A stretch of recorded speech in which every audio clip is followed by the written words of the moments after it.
I'm sorry, I'm thinking about aerodynamic Hifumi still. It's so funny.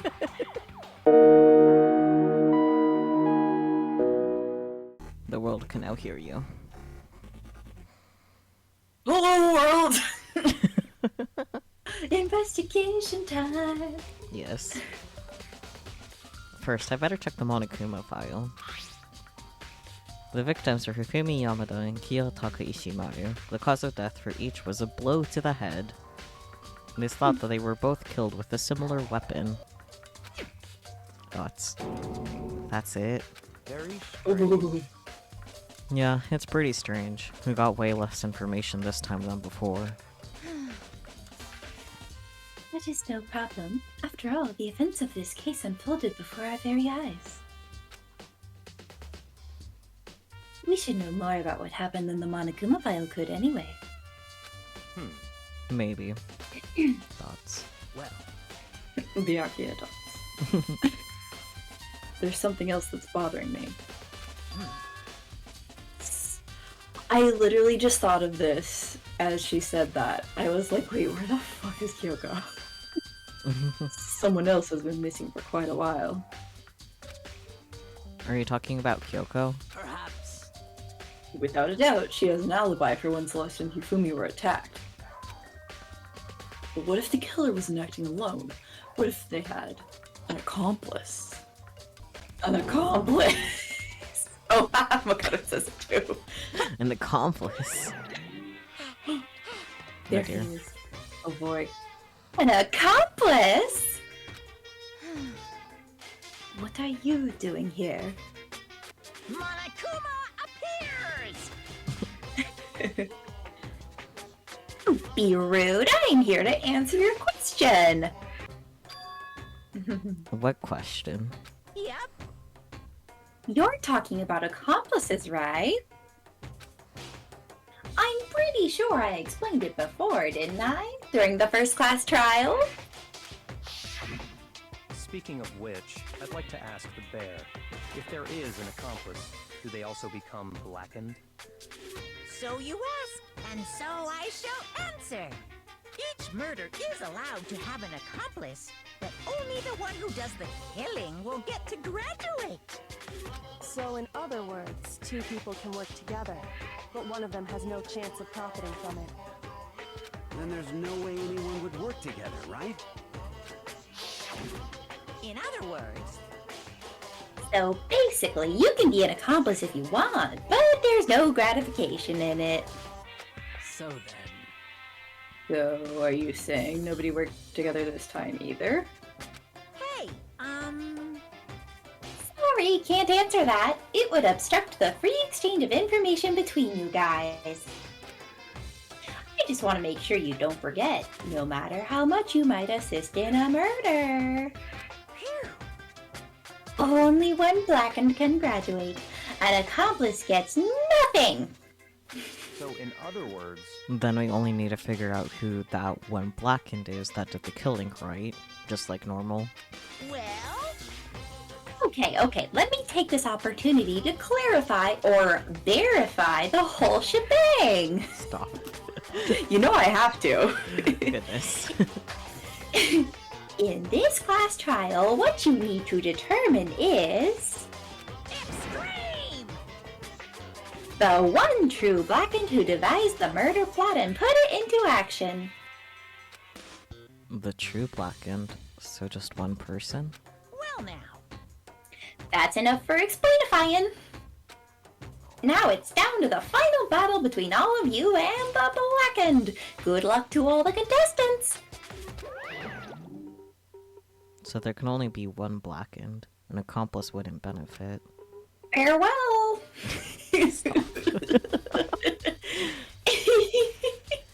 Then I can't see any way Kyoko would be connected to this case after all. You may be right. If that's true, then Kyoko, where are you? however, As long as she's not connected to the case, it doesn't matter. Excuse me. Too many protein shakes. Let's get back to the investigation. indeed. I have absolutely no doubt that Hiro is responsible. But for the time being, I suppose it can't hurt to pursue further information. So, You know, don't you think we should consider a certain someone a suspect just in case? I'm talking about the murderous fiend, Genocide Jack. But neither of them are cute boys. She's made it clear her intent with murder. Adorable little man, yeah. Yep. Exactly, there she is. I'm offended. There she is. You peeked and cut out. I did. Oh no. Yeah. You. When did you? I've been looking all over. Goshujitama. When I woke up, you were nowhere to be found. Thoughts? I just hope. Amazing.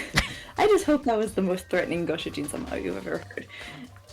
Anyway, you there, milk sack swimmer girl. So mean. Milk sack. you gotta be kidding!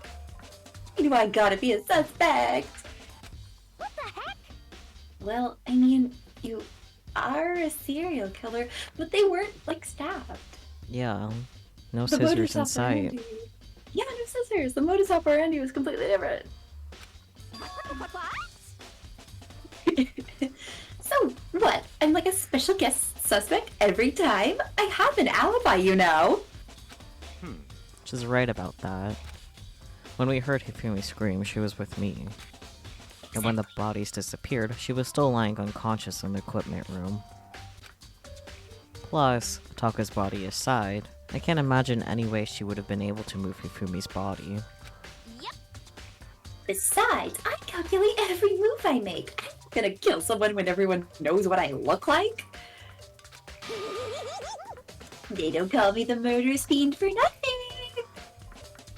What are you saying? That's not the kind of thing you should be bragging about. Let's see. Moving on. Celeste is done. On another topic, should we post a guard by the bodies like before? We can't have them disappearing again. So then, Hina and I can handle that. You don't mind, do you, Hina? Sure, I'd be totally useless on the investigation anyway. It's all clear now. Then that's that. Let's begin. This whole thing is so strange. All but one of us has an alibi, so figuring out who did it should be obvious, right? But maybe it's just me, but I don't think it's gonna be as straightforward as it seems. It's not just you. It's been added to our handbook, wow. Let's look at these guys first, I guess, since they're right there. Yeah. There are hammers of all different sizes hanging on the wall, although some of are... blah blah blah. Although some are more like mallets. Mallets. Could the Justice hammers have been designed using these as a model? Either way, all the hammers you see here have obviously seen a lot of use. They're all covered in debris and chalky stone powder. Wait. For some reason, this one hammer isn't dirty at all, and it's wet. Did someone wash it recently? Spotless hammer has been added to the truth bullet section of your handbook. Wow. I like that, some of the mallets are missing. Yeah, And, I'm they surprised all you didn't say anything. I know, right? I like Maybe how they it's too all say obvious. Justice Hammer on them. Yeah. So whoever is behind this is having some good old arts and crafts time, like decorating Yes. the hammers. Which just makes me really happy for some reason. They're like, okay, we gotta do this with style. Like, Yes. please. It's a dolly. It doesn't have a handle. I saw this in the art room before. I guess it's used to move statues around. It's kinda awkward, but if you bend down it's not too hard to use. Huh? But wait. Wasn't this in the equipment room when we found Taka's body? And look at the wheel. There's a blood stain on it. It looks like spray paint. Carpet dolly to move bodies, yes. Mhm. So there's blood on the wheel of the dolly that was moved from the equipment room to the repository. What's the explanation for that? Come on. Why does he ask that at the end? Like Honestly, Makoto. He's a little dumb in the head, but that's okay.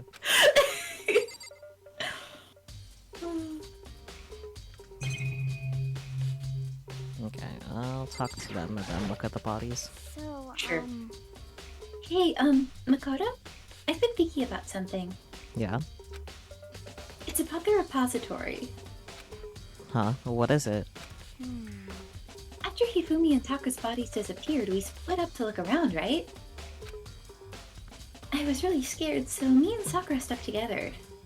but And we came right to the repository to, look around.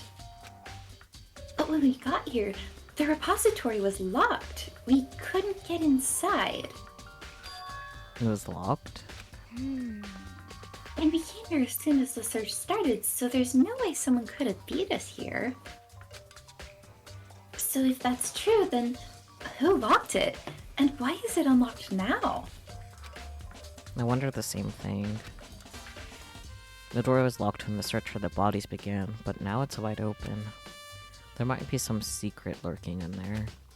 I'll probably have to leave this area to figure it out. Bloop. Lurking. There are many aspects to the incident this time. Too many, to be honest. Considering that, it may be good to look back on everything that's happened. So then, Would you like my help? Sure. Yeah, let's look back on things. This morning, only 4 of us met up at the dining hall. Hina, Kyoko, you, and myself. We waited for the others, but nobody showed up, so we decided to go look for them. It was around 8 o'clock when we began our search. And soon after we split up, Kyoko disappeared. After that, Hina found Celeste in the rec room on the 3rd floor, then quickly came and got you and me. According to Celeste, she was attacked by a suspicious individual and lay unconscious for about an hour. In other words, she was attacked an hour before we found her. Meaning just after 7 o'clock.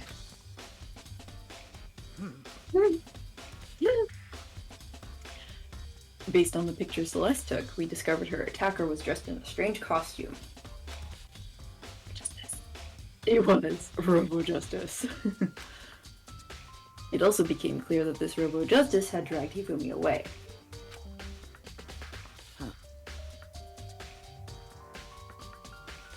I've realized that the way Sakura's top is literally like I flexed and the sleeves came off.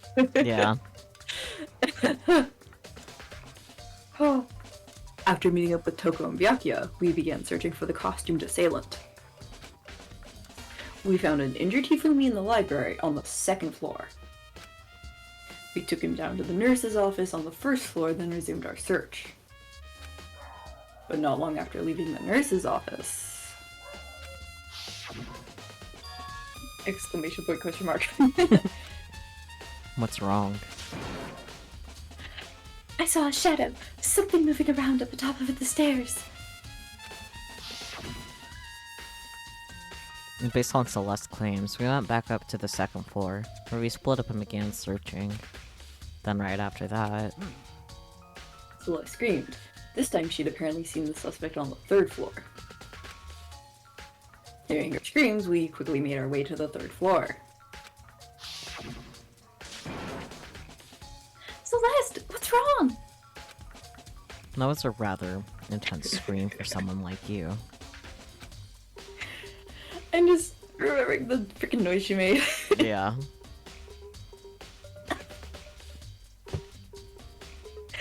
So sorry, I'm getting so off track. But I'm also dear. thinking about the freaking noise Maho makes. Yes. Her meow. Oh, there's a meow. And there's also like her falling over. And like the captain says like Fukia or something, but she actually sounds like she goes like yup. And it's just so funny. Major props to Maho's VA for being able to just make some real good anime girl noise. Yes. Anywho, back to the actual anime girls. I saw him, the strange costumed man. He ran off as soon as I screamed. I was blocking the stairs, so he headed further down into the hallway and disappeared. And then... It's just flashing back and forth. Oh gosh, I don't remember who this was. I don't remember either. Oh my god. Yeah! It's so good. Oh. Or... What was that? Oh, I think it was Hifumi. Yeah. Oh yeah, fair enough. That came downstairs. It must have been... Hifumi, he's in the nurse's office. This is bad. Come on, we have to go back. We got to. At that point, we decided to split up into two groups. Celeste, Tina, and I went to the nurse's office. Meanwhile, you, Byakuya, and Toka pursued the suspect on the 3rd floor. And when we got back to the nurse's office, we found Hifumi's corpse. Which is also when we heard the body discovery announcement play. I left Celeste and Hino alone and headed back to the 3rd floor to tell the others what had happened. However, But at that same time, we had discovered Taka's body in the equipment room. Which means Hifumi and Taka's bodies were discovered at right around the same time. Because I remember hearing the body discovery announcement play right after finding Taka. And that's when I showed up and told you and Byakuya that Hifumi had been killed, right? Then you, me, and Byakuya all headed back to the nurse's office, leaving behind Toka, who had fainted. But as soon as we left the physics lab, we ran into Celeste, who just arrived to tell us something very unusual. Hifumi's body has disappeared! We hurried back to the nurse's office to discover that his corpse was, in fact, gone. Then we remembered we had abandoned the unconscious Toko and rushed back to the equipment room. This can't be happening. Oh, the blood spot has little, wheel tracks in it. Oh yeah, it does, huh? Definitely, the dolly was definitely involved. Well, yeah. Are we hallucinating all this or something? I don't blame Sakura for thinking that. Yeah. There's so much going on in this one. This time, Taka's body had disappeared. So from there, we began our search for both of the missing bodies. And after some time... Celeste told us she'd found the bodies, and we all headed to the repository. And there we discovered the two bodies that had apparently vanished.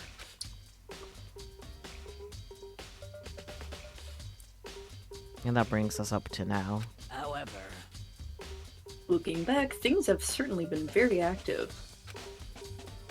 If you want to look back at the case again, just let me know. I'm fine anytime. You're so helpful, Sakura, thank you! Yes. It's good that, like, we have a character who just, like, kind of helps recount everything because, yeah. Yeah.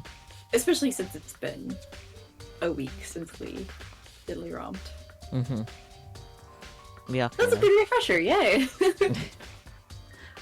Do you think Hiro really did it? I don't see how anyone could think otherwise. When the attacks and murders and disappearances all happened, every one of us had an alibi. And the last thing Hifumi said when he died...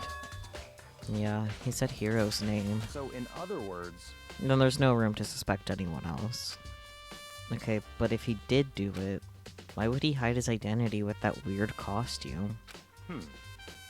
Maybe he thought that no matter what happened, he'd be safe as long as his face was covered. Well, this is the fool of the century, you see. I mean, he is kind of dumb.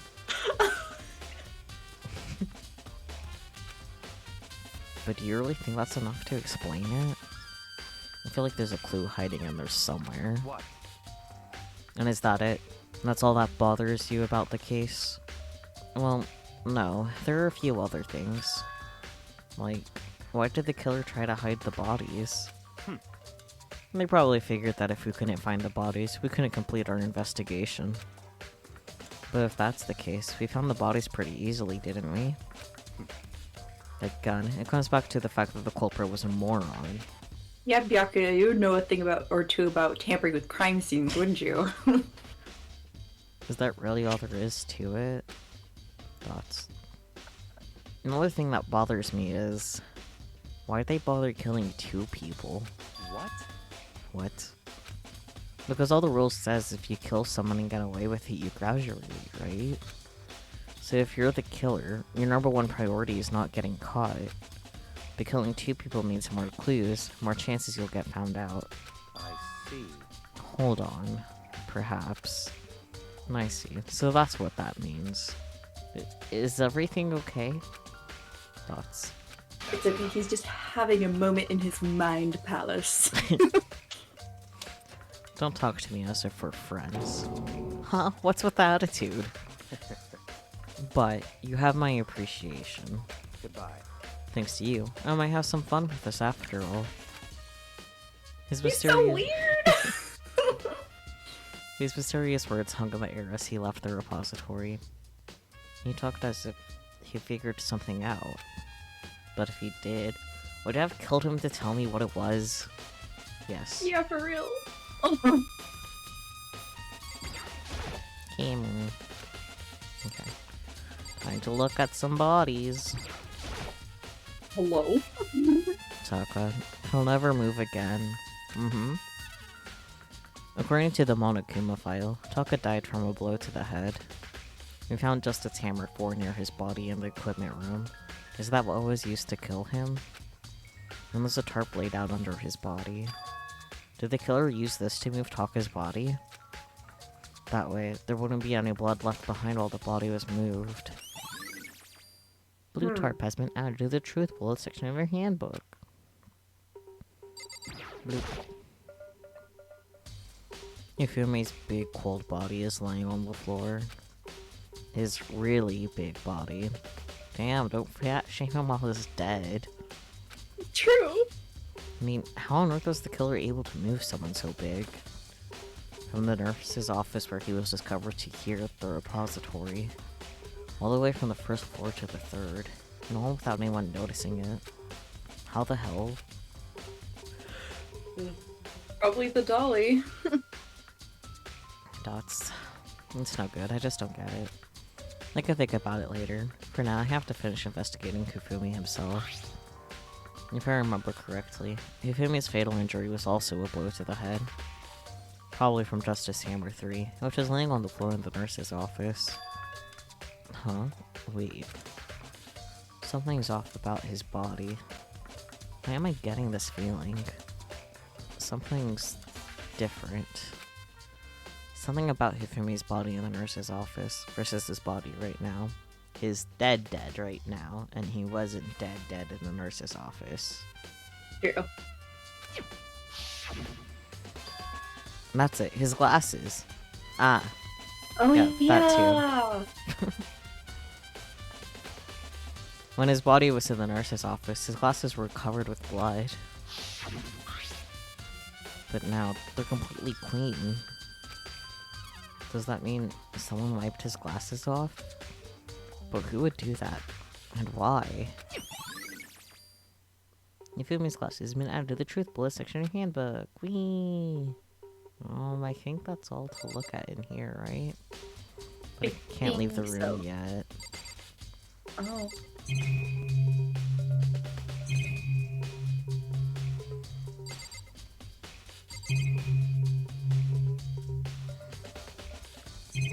Maybe I need to talk to Hina again? Maybe? This whole situation really does bother me. After Hifumi and Taka's bodies disappeared, we split up to look around, right? I was really scared, so me and Sakura stuck together. Okay, this is the And- same. Yeah, it is. It took me so long to realize that. Me too. And then, like, is there, like, purple text to react to? Well, as far as I'm aware. There's only one way in and out of this room, through the door that Hannah said was locked before. There's definitely a lock on the door, but it can only be locked from inside the repository. I don't see any way to lock it from in the art room. The door can only be locked from inside the repository, which makes me wonder.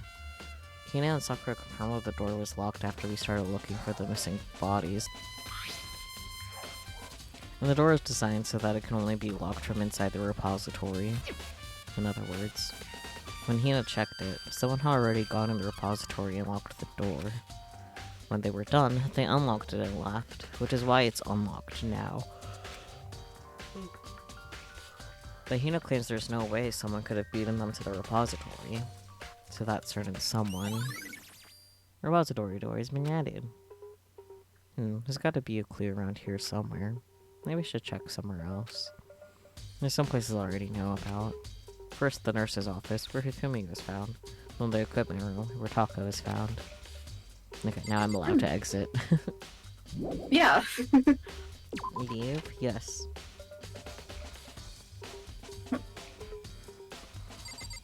The Monokuma statue. Yeah.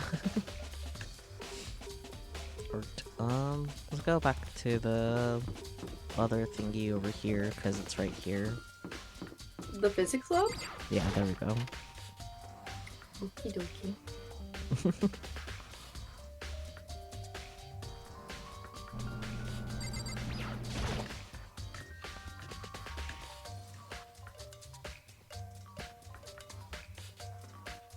Blood. I'm seeing kind of tire mark going through the pool of blood in the middle of the room. That reminds me about the doll in the repository. There's blood on its tire. Could that blood have come from here? Which could mean that Taka's body was moved from the equipment room to the repository using the dolly. Both rooms are on the 3rd floor, so that should definitely have been possible. Equipment room blood stain has been added to the truth bullets. Whee! But even if the dolly was used to move Taka's body, what about Hifumi? Hifumi's body was in the nurse's office on the 1st floor. Even with the dolly, there's no way they got it up to the 3rd floor. That's still a total mystery. Justice Hammer 4, the weapon that was used to kill Taka. The body was moved, but the murder weapon was just left here. Exciting. We're sleeping right here where the killer carried the body away. What? I'm super pissed. I missed such an ultimately rare event. That's fair, I guess. This. Honestly true, because like she would have seen them. Yeah. Huh? This tarp. I feel like I've seen it somewhere before, and just recently too. Oh. Oh. Oh, Tarp I got a coin. lot. Wait, are there more things for me to look at in here? Are there? Oh, no. Doesn't seem like it. Or maybe here? Wow, he really said never mind. I mean, just because it's not important to the case doesn't mean it doesn't have Monokuma coins. So true. Okay. Okay, that's it. I mean, like, Taka's body is on a tarp in the other room. So, Yeah. tarp. Tarp. Machine noises. Mm-hmm. Oh boy. Same. Well, because I thought earlier, like, I'm gonna let you borrow the brain cell. And now I'm sitting here like, oh, I'm sleepy. Good. Oh no, it's because of the brain cell that I lent out.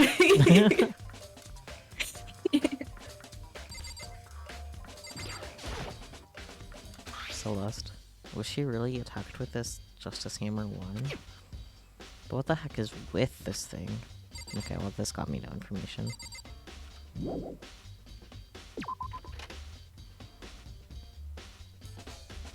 It's hammer Stairs. time. Also stairs. Stick.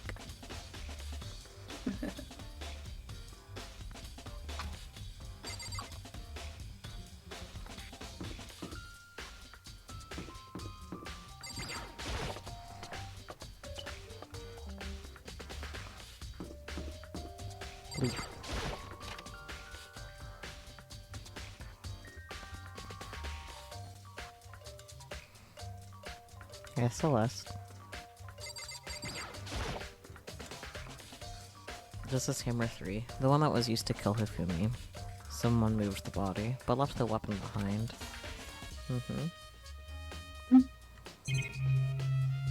Weird that he can't investigate the blood, but whatever.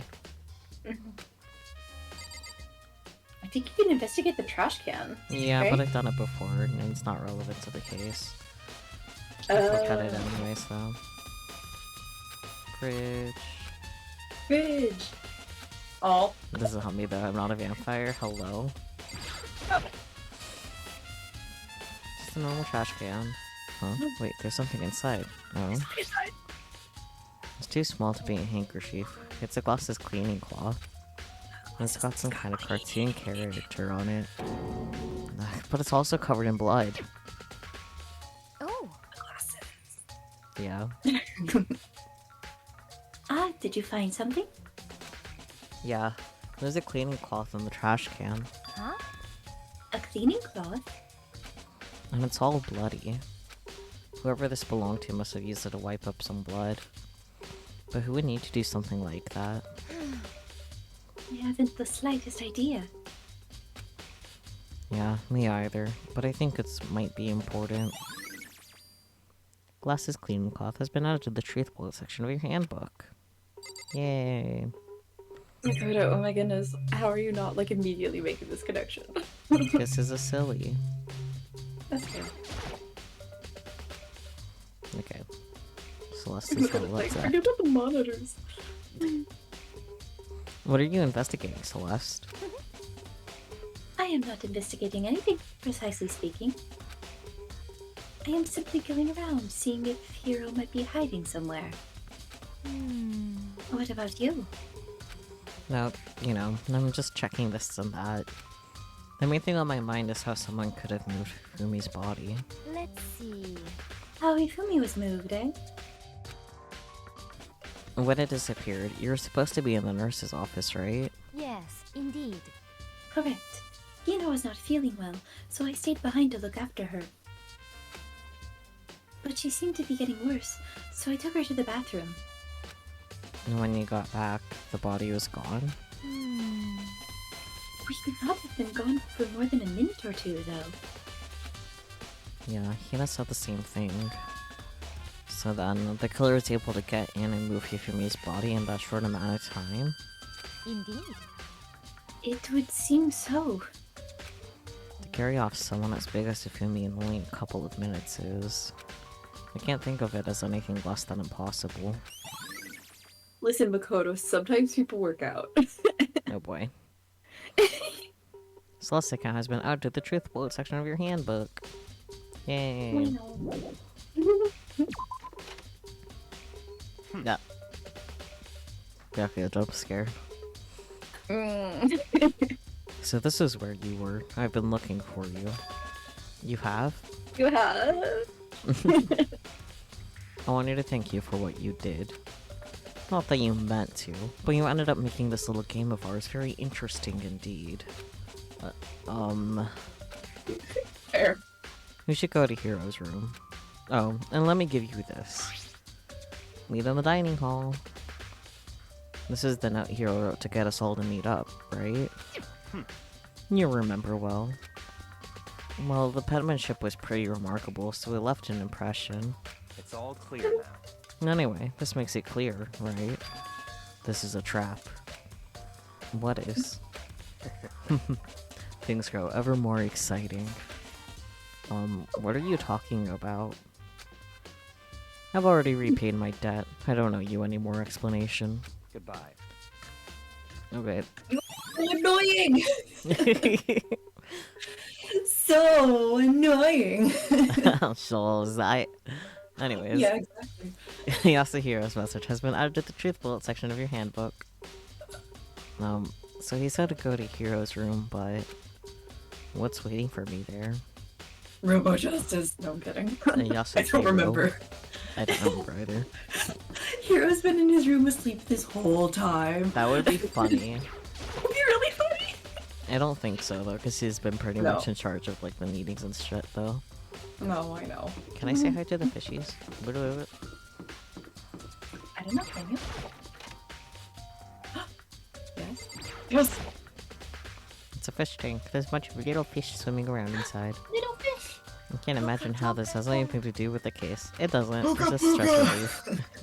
Puka puka. Puka. Okay. There's Fumi's room. And there's Hero's room. The door is unlocked. I guess I can go inside. Pinocchio did say to go look. It might not be a great idea, but I'm gonna take the plunge.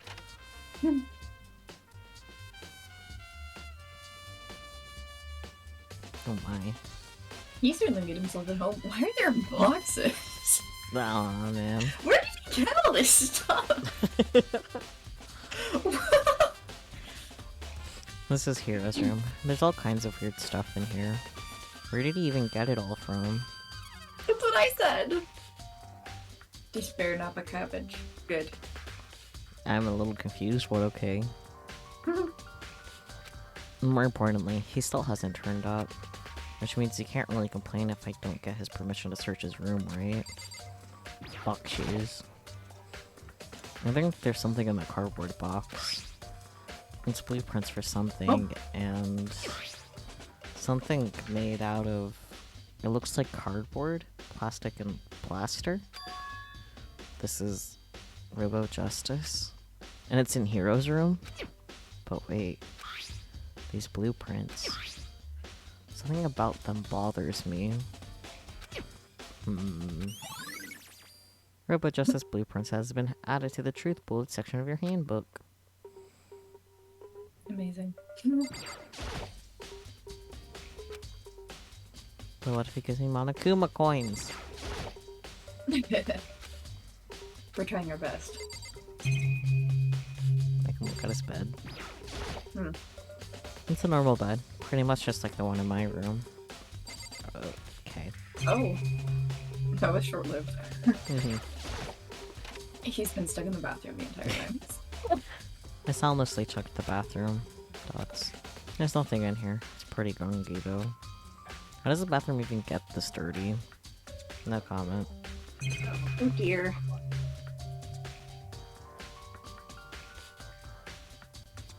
Well, Hero does give off stoner vibes. So true. Yeah, I think that's all in here though. Oh. Yeah, Whoa, scary. hyena! Makoto, big news! Big news! Ow. What's wrong? Smacking my desk is the news. Ouch. I'm fine. Goodness. We found Kyoko! What? Is she okay? Where is she? Wait, I wasn't done. There's more big news. Just a second. Robo Justice showed up too! Robo Justice? It's Hero wearing the costume! Okay. Anyway, as soon as you can, head to the pool. Oh, on the second floor! To think Hiro and Kyoko would turn up at the same time. Anyway, I have to head to the pool. I ran off to the second floor as fast as I could. Which wasn't very fast. No. We ran around all over the place quite a bit, not gonna lie. Yeah. It was that locker! Okay, when we were here earlier, I was like, oh hey, there's Kyoko. Stop. Kyoko, and... I mean... Man, I've had the worst day. Oh my god! Thoughts? Hero? Yeah, I get like you. that How? he pulled back into the pool. He's just in the middle of the pool hovering. Yeah. God, I love video Let's games. talk to him first. Apparently that ridiculous object is Hero. I'd ask Kyoko for the details if I were you. Okay, that means you're talking to her last. That ridiculous object, I'm screaming. Oh. Robo Justice finally made his appearance, huh? I guess Kyoko's the one that found him. I am positive that is the suspicious individual that attacked me. I just look at her just like, man, I have had the worst day. Like, I bet you have, buddy. All right. Hero? Oh, hey, Makoto. Yeah, dude. Who else would I be? Voice line. Oh, hey, Makoto. Yeah. This is so much. That's a good question. What? Why do I look like this? Did someone come along and remodel me while I was sleeping? Was it the Illuminati? Thoughts. Okay, Kyoko's turn. I found Hero. He was jammed into the pool room locker. It looked like he was fast asleep, so I kicked him and woke him up. Oh my god, Kyoko! Mean. I still can't believe you kicked me. You could have been a little more gentle about it. Like, I don't know, caress my face or something. What? That's creepy. Anyway, Kyoko, where have you been all this time? You just disappeared all of a sudden, without a trace. Well, There was something I had to check up on. What do you mean? Never mind. I can't, never mind. it's nothing. Never mind. Hey, More importantly, She says that, but does she have any idea? Does she know people think she might be spying for the mastermind? and first of all, Hero, you need to explain to us why you're dressed like that. I mean, No, well, I mean, I have no idea. One second I was asleep, don't even know how that happened. Then I woke up, and then I was here. I don't care.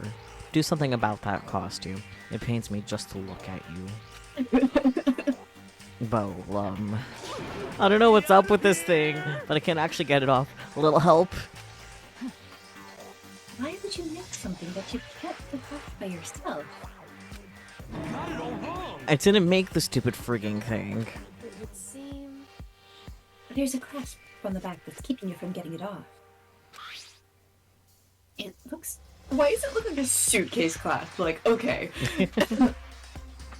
It looks pretty sturdy, but I don't think you can get it off on your own. How did he get it on then? No. We don't really have a choice. Let's help him. It took everyone's help. Why? It was just the one clasp. But slowly we were able to get Hero out of the suit. It took a few minutes, but eventually we got all the pieces off. Whew, free at last. Isn't it kind of weird how perfectly the suit fits Hero? So then, More to the point, nobody but Hero would be able to wear that costume. Wait, what? Hold on a sec. honestly, Don't bother trying to act innocent. The blueprints were in your room as well. is that okay? In other words, it is obvious to everyone that you made this costume. That's true. I saw the blueprints myself. Yeah, me too. Could it be? Then it's obvious. The one who put this costume on and went around attacking everyone That's terrible! was Hero! Shall we tie him up and gag him? Just the worst. An idea! We wouldn't want it killing anyone else! I like how Hina's scared gets mad. Yeah. Tie me up? Oh, hold on, guys. I think that's going a little far.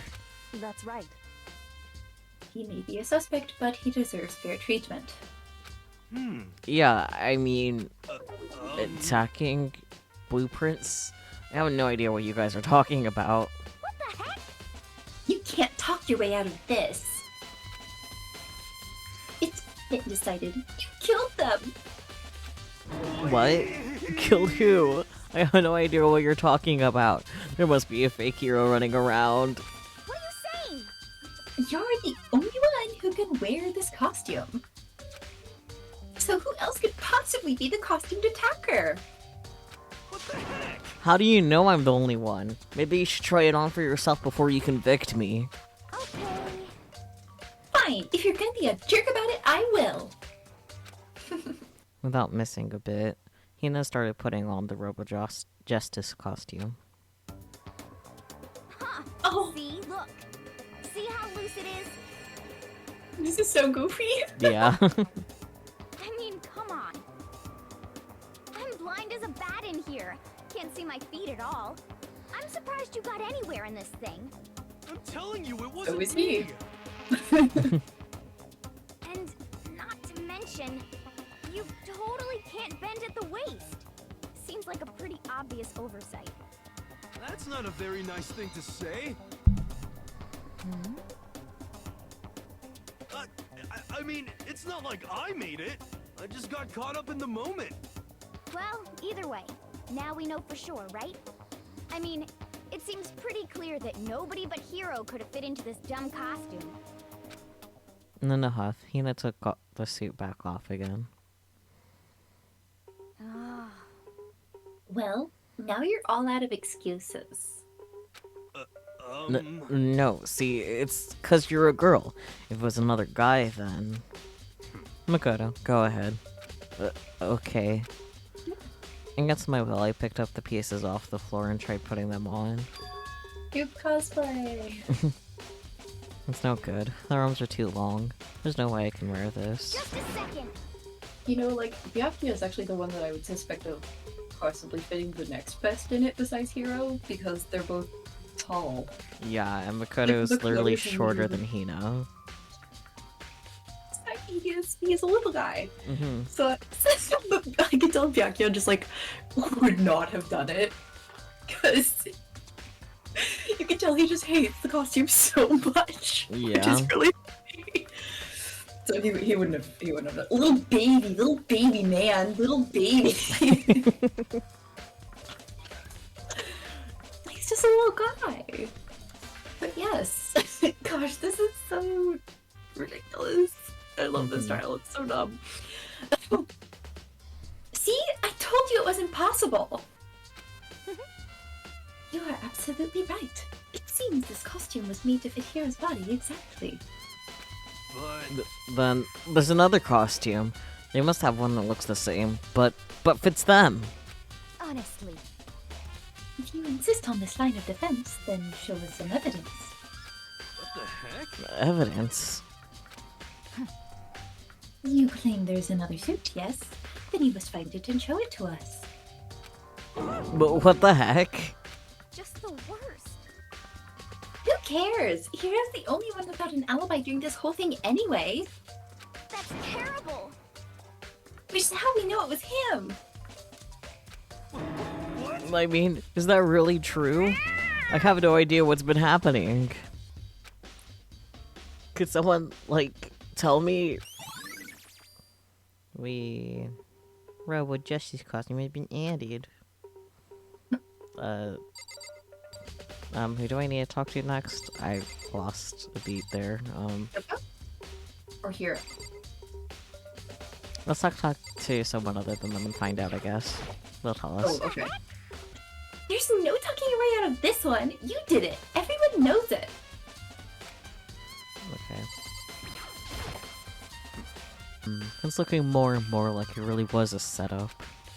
Yeah? What do you have to say, Celeste? Oh, I certainly did not expect Hiro and Kyoko to turn up at the same time. But where has Kyoko been hiding all this time? So true. I have no idea. then perhaps. I'm sorry, that sprite of hers is so funny now because all I think of is the thing where you gave her the present. She was like, I'm trying to express how grateful I am. Don't you see? She's just making that face. It's like, okay, Celeste, thank you. Thank you. Good. Freaking. oh, okay. Perhaps she really is working for the mastermind. What else would explain her questionable behavior?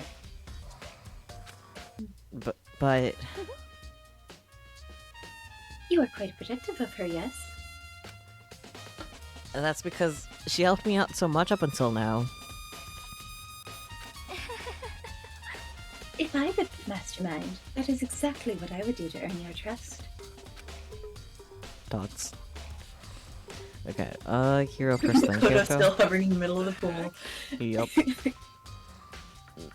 If you don't tell me what's going on, how am I supposed to understand? I think I figured out that someone's been killed, right? Hey, Makoto, who was it? Well, 2 people were killed. Taka and Hifumi. What? 2 people? Just the worst. Why are you freaking out? You did it. I did not! Wait, hold on. If those 2 are the ones that were killed, that's it, I know who did it. So then, Hello? You may as well tell us then. Taka and Hifumi were fighting over Alter Ego, right? I'm at least 30% Which means right. Alter Ego and or Chihiro must have done it. correct. I see. That's unfortunate. Huh, unfortunate. What the heck? Stop trying to trick us. Just admit that you did it, okay?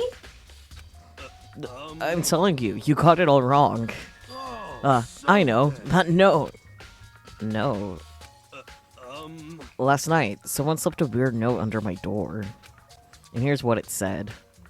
I found a hole maybe we can use to escape. Monokuma can't find out, so don't tell anyone else for now. Let's meet in the rec room at 1 a.m. But the last thing I remember is going to the rec room, then for some reason I fell asleep. Hey. The real killer probably drugged me or something. Just the worst. That's kind of what I was thinking. I was like, wait, was he drugged? They laced the weed! Not a chance. So, No, hold on. He could be onto something. The nurse's office did have chemicals that could do that. Huh? What? Really? I told you, someone's trying to set me up. A secret passage, a chance to escape. Someone wrote all that to trick me. Even if that's true, you must be one dumb fish to bite every piece of bait that floats in front of you. Well, after being trapped here so long, even if you know it's a lie, you still got it checked, right? Yo, they raid on my desire to get out of here. They deceived me. I still don't buy it. Don't be mean. Well, you should buy it. It's for sale. Just a second. Okay, then show us that note. With pleasure. I have it right here in my, pocket. No Looks like way. I lost it. Yeah, sure. Please, you gotta believe me. I wouldn't hurt a fly. As I said before, if you want us to believe you, you must produce evidence. Can you show us the note? I have no particular issue with what you claim, but if you want us to believe you, give us a reason. What the heck? For serious? Yes, the hero's account has been added to the truth bullet section of your handbook. Now then, shall we resume our investigation? There's no time to waste before the class trial begins. Why do we need to keep investigating? We already know who did it. What the heck? Why? Why did you kill them? Tell us, hero! No, it's like I said. Just the worst. Was it really to get the money Monokuma offered us? Yeah, that must be it. You must be totally broken, that's why! Wait, that's a false accusation. Someone help me. What are you saying? Just be thankful we haven't bound and gagged you.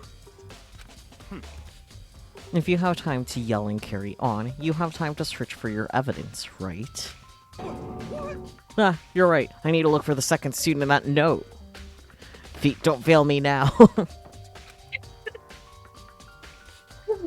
Becca's like, he's a moron. And then Hero's just out here proving it. Yeah. Bless him. I guess I'd better get back to guard duty. Why did you leave guard duty? Was she guarding the bodies? Yeah, with Sakura. Yeah. Oh. She wants to be involved. I was gonna ask Toko or Genocide Jack to switch with me. But if she and Sakura got into a fight, we'd have a catastrophe on our hands. Yeah. Sakura would punch her into the stratosphere. Because I think, is Toko the shortest girl?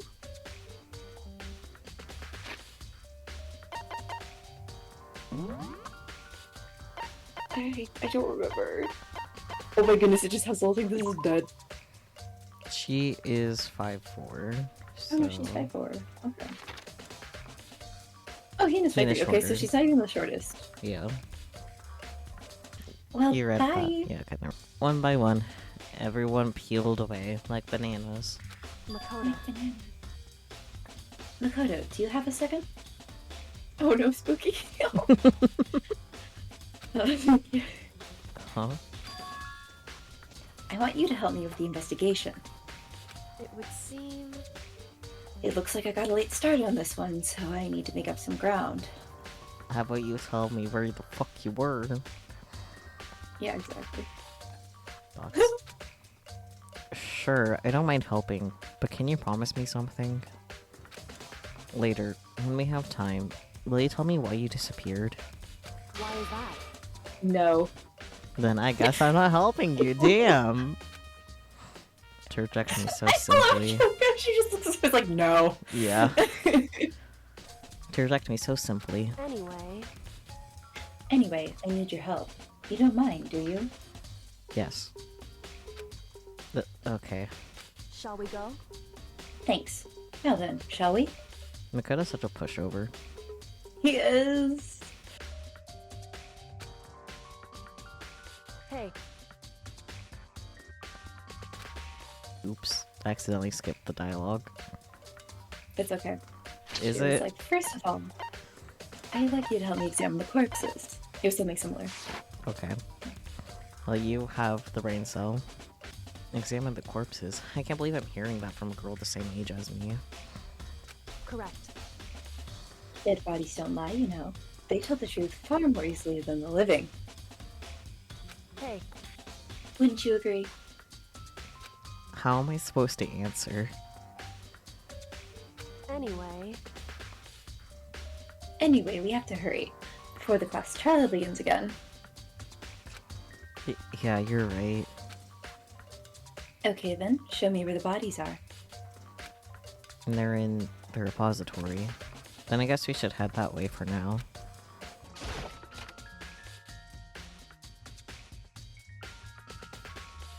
Hifumi and Taka. For a moment, Kyoko seemed to go rigid. But only for a moment. so then, She's in serious mode. Well then, let's get started. No. She crouched down next to Taka and without hesitation began poking and prodding the bodies. I knew it. Now I'm thinking about the thumbnail you made with our heads, and I'm on Kyoko, and she's like crouched down, prodding something, and I'm like, honestly, mood. The Monokuma file was right. We were killed using similar weapons. Her movements were so smooth. She was so calm. Seeing how comfortable she was actually made me feel a little more comfortable. I see. Makoto, I found something. You did? Hey,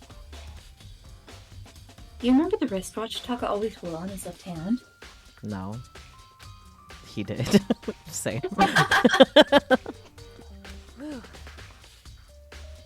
Are you so oblivious to the people around you? Do you dislike other people that much? Perhaps. No, that's not it. Anyway, so you said he had a watch? so then, Take a look. It's broken. You can see the hands aren't moving, right?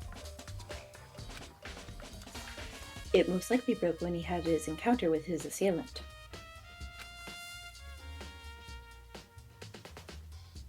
And if you notice, the hands are frozen at just past 6 o'clock. So that would mean the watch was broken sometime just after 6? that's right. But last night, Taka's watch definitely wasn't broken. Hey, you! How long were you gonna keep us waiting? Taka's irritated voice pierced the air as he stared pointedly at his wrist watch. Yep. Are you good? No. It's almost 10 o'clock. You know that? Bedtime for all the little boys and girls. Irish wristwatch. Irish wristwatch. Irish wristwatch. Hello. It's a tongue twister, don't mind me. Okay. In other words, So if it worked at 10 last night, it couldn't have been broken at 6 p.m. Meaning it must have had happened at 6 this morning. Money. however, And that's not all. Look at Taka's left hand. I don't wanna. Wow. He appears to be gripping something. You're right. There's something white in there. Makoto, Can you try and pry it out? Me? because Rigor mortis has already set in. Boys are better suited to this kind of manual labor, right? Have you met Makoto? Apparently not. As much as I didn't want to, I grasped Taka's cold hand. My ice cold hand was nearly enough to cause my heart to stop beating. After some effort, I was finally able to free the object from his tightly clenched fist. You're fine. A piece of paper? hey, Was that all he had in his hand? Yeah, that's it.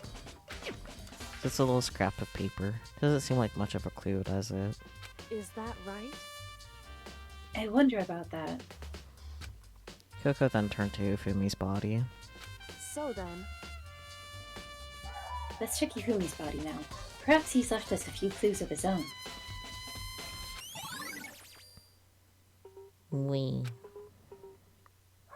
Loop, I guess. No. Okay, I guess I still have to talk to Kyoko. Sure. Yeah.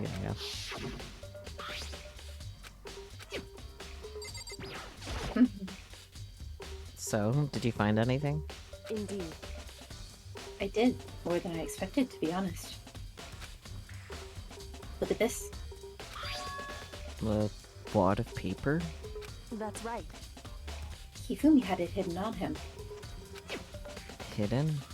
Indeed, He'd stuffed it in his pants.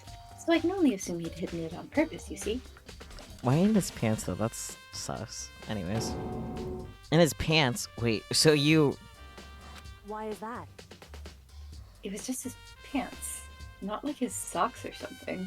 I feel like this talk should be less weird, Kyoko, but I digress. I don't know what that means. Hey, Kyoko is just like super clinical about everything. Yeah. Which is to her advantage here, for sure. Anyway, let's take a look at the paper. Go ahead, Makoto, open it up.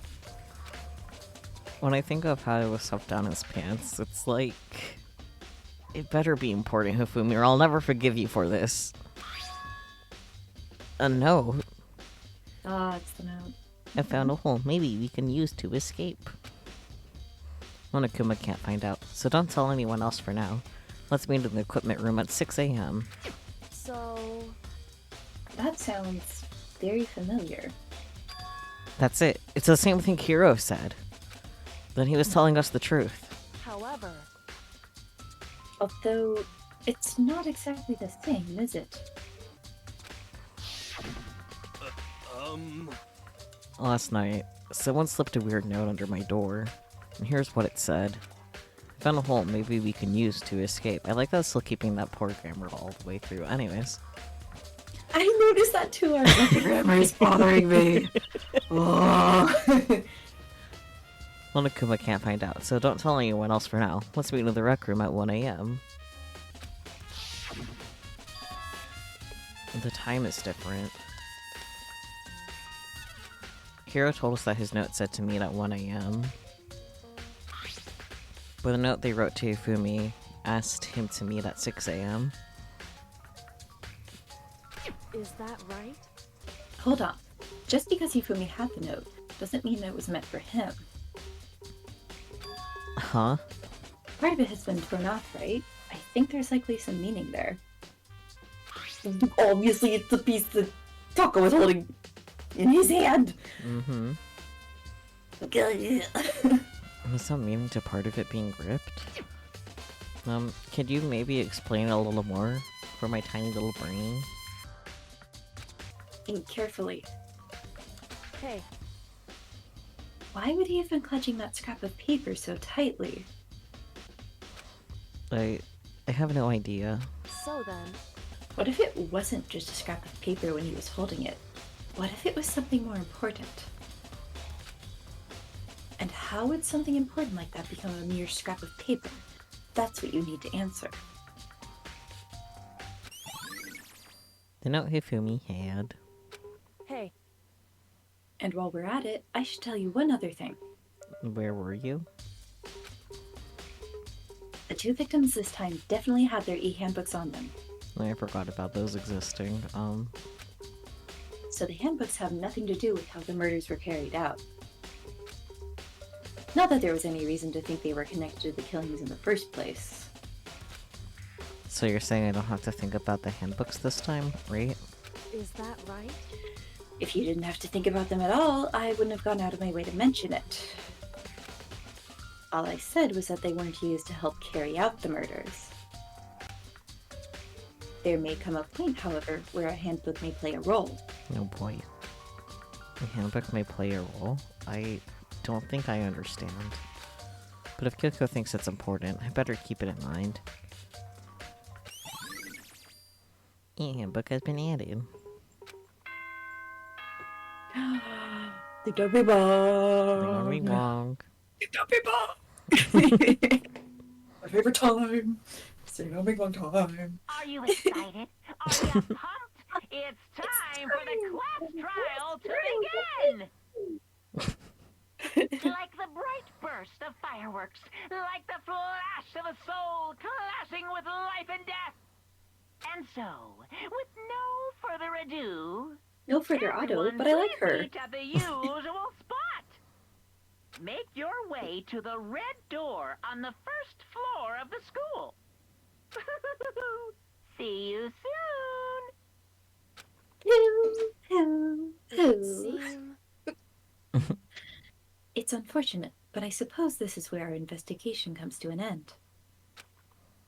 You'll have to figure out the rest for yourself and come to the proper conclusion. Isn't the point of the investigation, the trial for everyone to find out together, Kyoko? Anyway, Yeah, I was gonna say, why is she putting this all on him? it's I a mean- team effort. Yeah, you're right. shall we go? Well, we'd better get going. Okay. To the red doors. Doors. He always says red door, but it's two. Hey, the right doors on the first floors. Listen, I'm kind of wrong, okay? Why do I kind of prefer that better, first floors? Red doors are my weakness. Oh no. Oh dear. Red door. Red door. The red doors on the first floors. Now get over there. 10,000 tomatoes. I'm sorry, that might be my favorite line. I have heard Monokuma's proclamation, and they were... Did I read that? Whatever. Anyways, red door through, yes. And as soon as we were all there... Two? Appears! Hello, hello, hello. Why are there two of them? I like that it's like... He's multiplied. Oh no. no. He's undergone mitosis. Oh dear. Wrong. Nope, not multiplication. It just looks that way because of an illusion. I'm moving so fast it only looks like I've multiplied. You good, Monokuma? Do you need I a don't think rest? he is. Oh, is it because there were two victims? So he's like, Maybe. are you... We're just friends. We've been We're just best friends for like forever, so Yes. Yes, bestest of friends. Yes. Monokuma's a speedster. Oh no. Oh dear. Bears can multiply.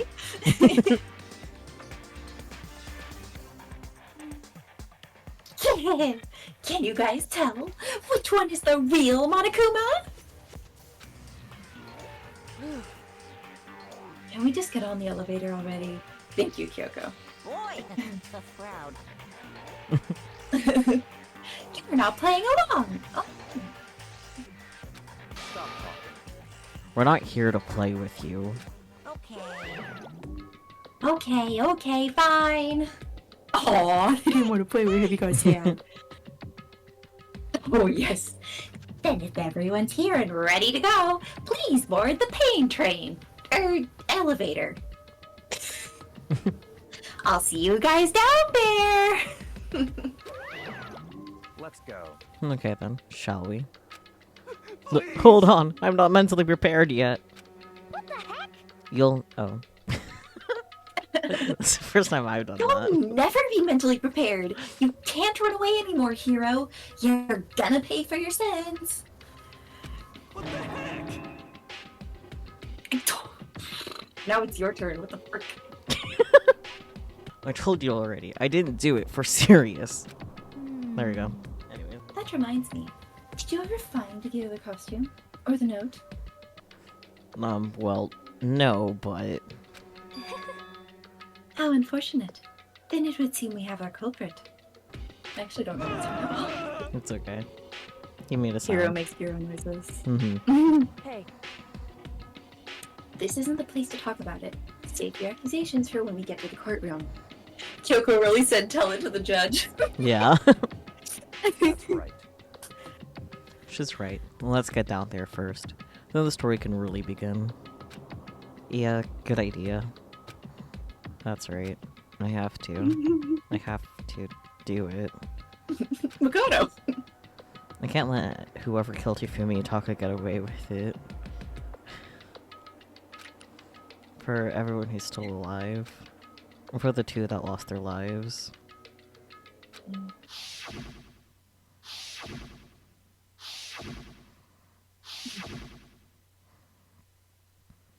The one who killed Hifumi and Taka, the one who did it, who killed two of our friends.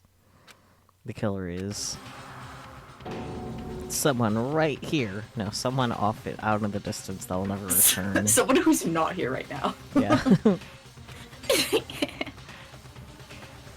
Kyoko first. hey,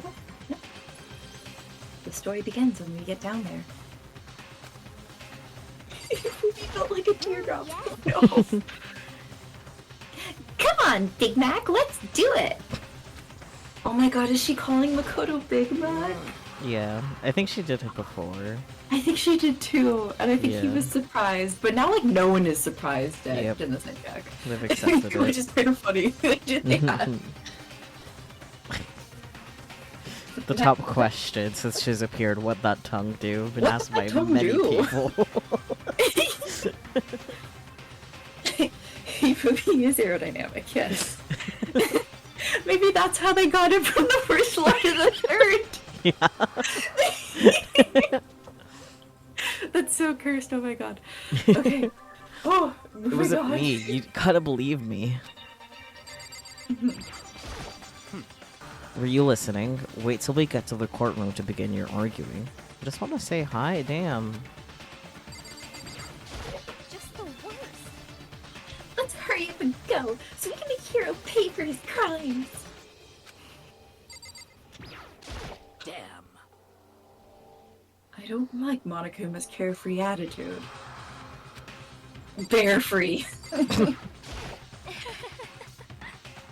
It would appear the culprit has been confirmed. This trial will be over in no time. I wouldn't count on it, Celeste. We'll see. He took one last deep breath and exhaled slowly. They began to walk toward the elevator. Once everyone is aboard. Sakura is very strong, Strong. so she can protect her Mhm. girlfriend. Protect and attack. Yes. The doors closed on their own, and the seal box began to move. and They the spent all pads that time rested. talking and now it's finally moving. Hold on. Well, they finally boarded. Oh, that's true.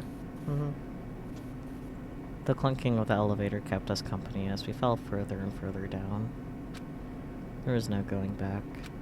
Until we settled all of this, we couldn't go anywhere.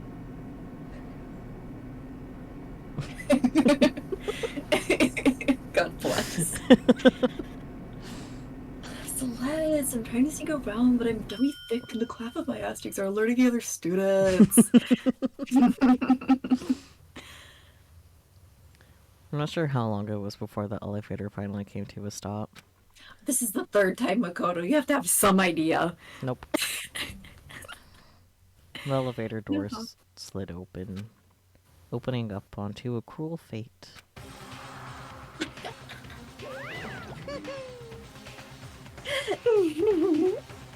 When I see all of you gathered together like this, Ow, cat.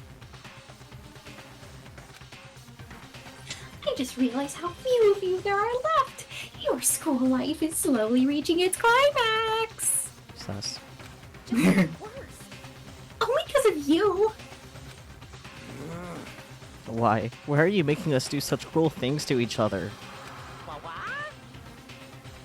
What? Do you really hate me so much? But I'm so cute. Come on. Stop goofing around and begin the trial. Don't rush me. Of course I'm gonna start it. I would never be like, stay tuned for the action-packed class trial after this commercial break. I never hold on out on you like that. Okay, let's begin. Get to your assigned seats.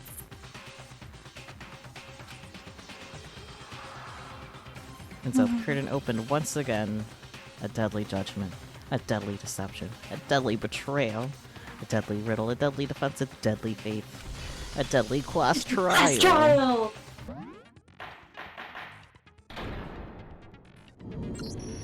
Let's begin with a basic explanation of the class trial. So, your votes will determine the results. If you can figure out who done it, then only they will receive punishment. But if you pick the wrong one, We all are goners. then I'll punish everyone besides the blackened, and the one that deceived everyone else will graduate. Now then, to begin with, We already know who did it. was that? It was Hiro. He does not have an alibi for when the murders took place, and we found him in that suit. Don't try and deny it. You killed them. I didn't! Someone knocked me out! I was asleep the whole time! I don't know anything about it! Shut your murdering mouth, murderer! Oh boy. Interesting to hear that from her, of all people. Yeah. Who are you calling a murderer? I am sorry to say, Hiro, but we do have evidence. Blueprints for the suit. Parts we assume were used to build it. Build it. All of it was found in your room. You have to admit, the evidence is quite compelling. It points to you as having created the suit and wearing it while committing crime after crime. How many times do I have to tell you? I don't know, I don't know! Is Hiro really the killer, or... Before anything else, we have to make that clear.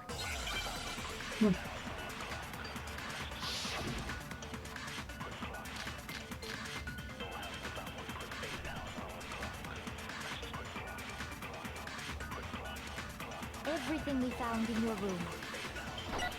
The blueprints, the suit parts, they are all proof enough that you are the culprit. I don't know anything about that stuff! It's not true, it's a conspiracy! Hiro, why? Why did you kill them? No! Just hold on a second! Telling evidence that Hiro's the killer, is that really true? Everything we found in your room. The blueprints, the suit parts, they are all proof enough that you are the culprit. I don't know anything about that stuff. It's not true. It's a conspiracy. Hero, why? Why did you kill them? No, just hold on a second.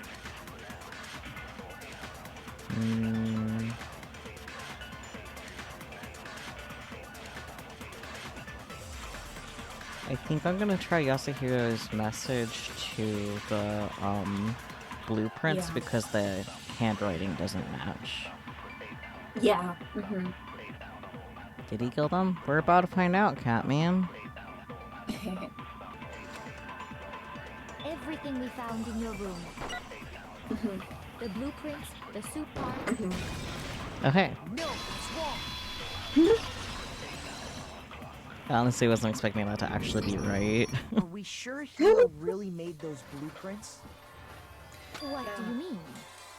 Well, take a look at this. It's the note that Hero wrote, asking everyone to meet up after Alter Ego disappeared. The handwriting's obviously different, wouldn't you say? When you compare it to the blueprints. There's no way you could think the same person made both of them. Unless that person made it a point to disguise their handwriting. You know, I remember them talking about this, how Hero has like distinctive handwriting. Yeah. So this tracks. No, the differences are bigger than that, I think. Come on! I'm not smart enough to think of trying to change my handwriting anyway. True. I'll agree with that. So Makoto, are you saying you don't think Hero's the culprit? And he's not the only one. I think Hero is innocent as well. Oh yeah, what did you figure out, Byakuya? There's something he's not telling us either, and I'm like, Yeah. you. Then who was in that Robo-Justice suit? Is it like Hero said? Was there really someone running around in a second suit? The suspicious individual hidden within the suit. Go ahead, Makoto. Tell them who it was. Who was Hero? And of course he passes it off to me. So, Tell who was them, in the Naigi. Robo-Justice suit? The suspicious individual in question, the one that must have been in the suit. The Illuminati. The Illuminati! And that's obviously Hero, right? Oh, it's Hero, yeah. Other than Hero, I can't think of anyone else it could have been. Obviously, he was the one in that particular suit, and we never found any kind of second suit. Oh yeah, they already would have found the second one. Yeah. While they were investigating into it, yeah. Then there can be no doubt. Hero is the prime suspect. That doesn't make any sense. You just said Hero didn't do it. It makes perfect sense. Hero was the suspicious individual in the suit, but he's not the culprit. So what you're saying is... That's right. The culprit in this case has nothing to do with being in the Robo-Justice suit. What? Now that's a bold assumption. And what reason do you have to make such a statement? You do have a reason, yes? Of course. But before we get to that, there's something else we need to clarify first. So let's get that out of the way. Hey, stop trying to boss us around! No. All things have a proper order. So I'm what about to is start it? ordering What him needs to around. be clarified? We must clarify the method of transportation for Taka's lifeless body. It would seem that his corpse was moved using certain particular items. Why did he say Can you tell particular us like what they that? were? This is a goofball. Particular. He's also a little guy. He's a tall guy, but you know, sure. He's little someone. The things that were used to move Taka's body, they must have been... The tart and the dolly? Yeah. Yeah. I got it! The tart, right? Yeah. Oh, get it. Loop. I got it! They were a dolly and a tarp, right?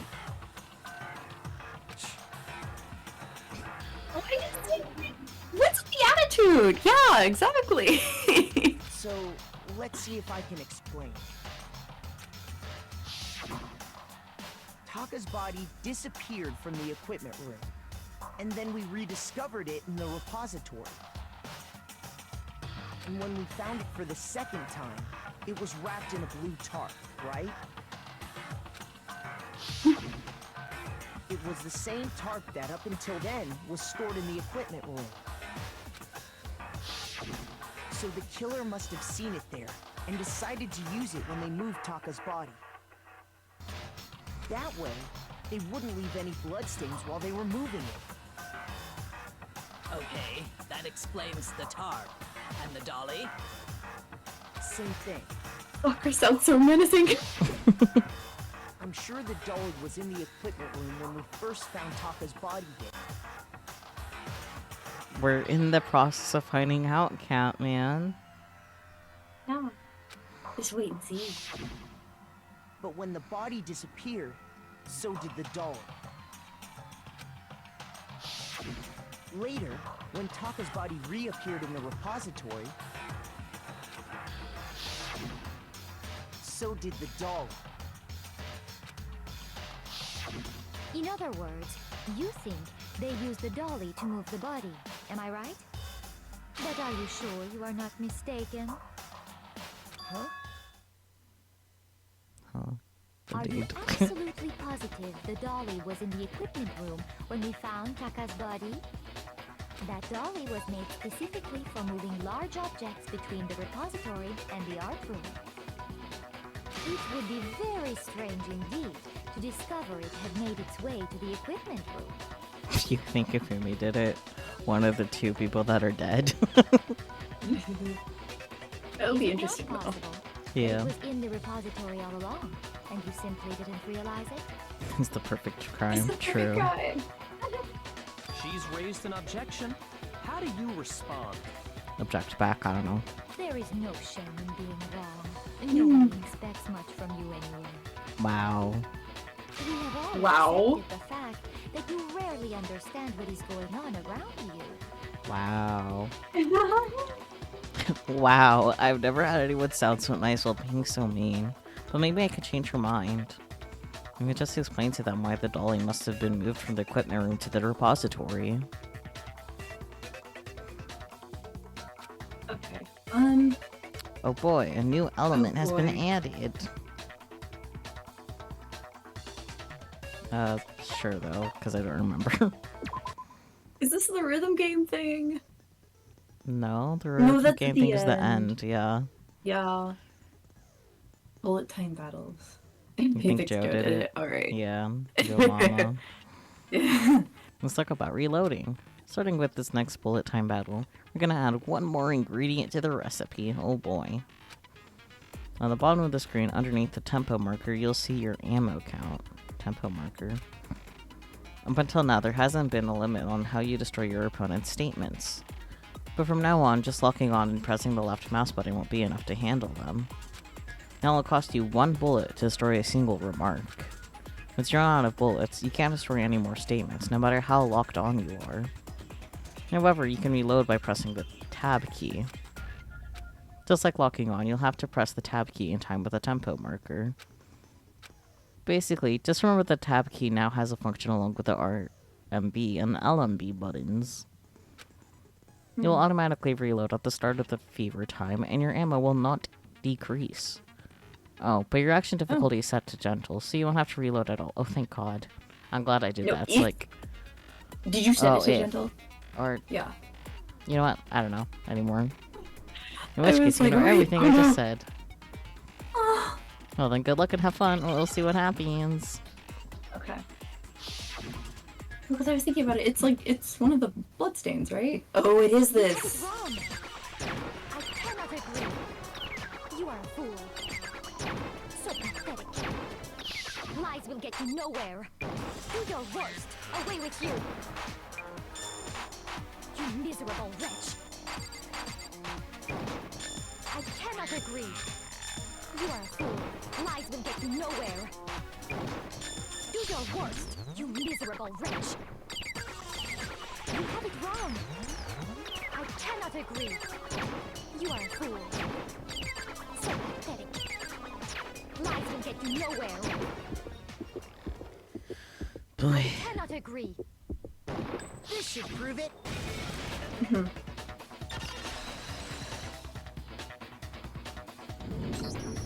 If you're asking for proof that the dolly moved, I have it right here. When I found the dolly in the repository, one of the wheels had a blood stain on it. There was a pool of blood in the equipment room with a tire mark in it that matched the dolly wheel's tread. The killer probably rolled the dolly through the blood on accident as they wheeled the body out of the room. And as the blood dried on the tire, they moved the body into the repository.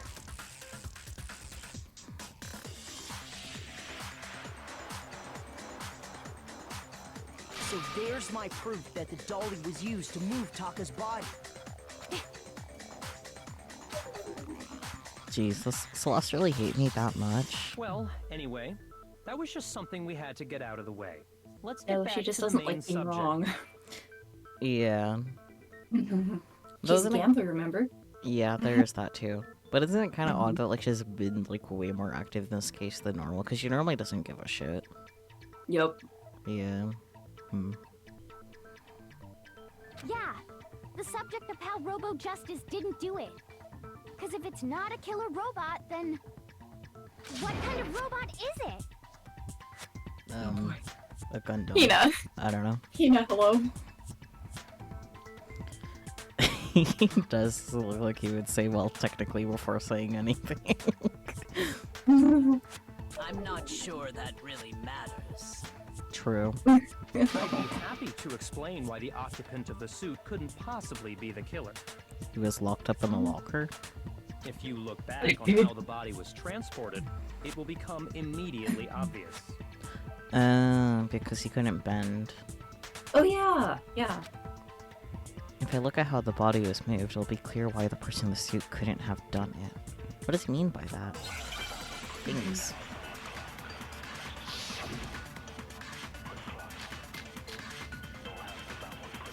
With the costume.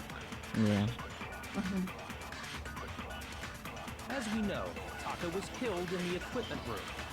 And from there, the body was moved to the repository, correct? The culprit wrapped the body in the tarp, then loaded it onto the dolly and wheeled it off, right? Now, He keep in looks like a mind baked that bean. the dolly doesn't have a handle.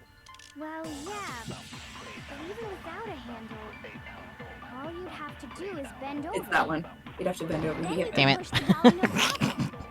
I was a little So late. the killer just crouched Yeah. down Oops. and carted the body off to the repository. If you accept everything we just said, then you must realize that whoever was in the suit couldn't possibly be the culprit.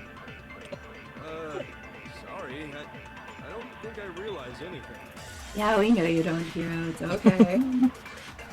I'm sorry, I was so distracted by he for me looks like a big bean. Yeah, that distracted me too.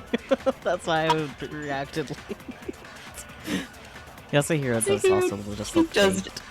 Yes, Yeah. I have concluded he is the stoner. Mhm. He's the stoner of the group.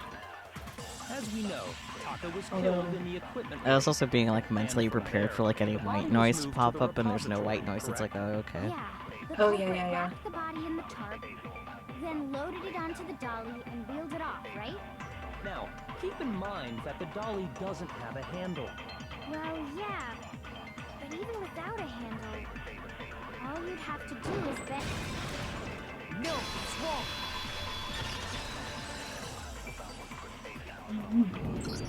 Yes, You're Hero's in your absolutely stoner right circle. that you could push a dolly without a handle if you stoop down low. Mm-hmm. But if you were wearing that suit, do you think you could actually get into a position like that? What do you mean? Think back to what you said when we were all checking out the suit together. Remember?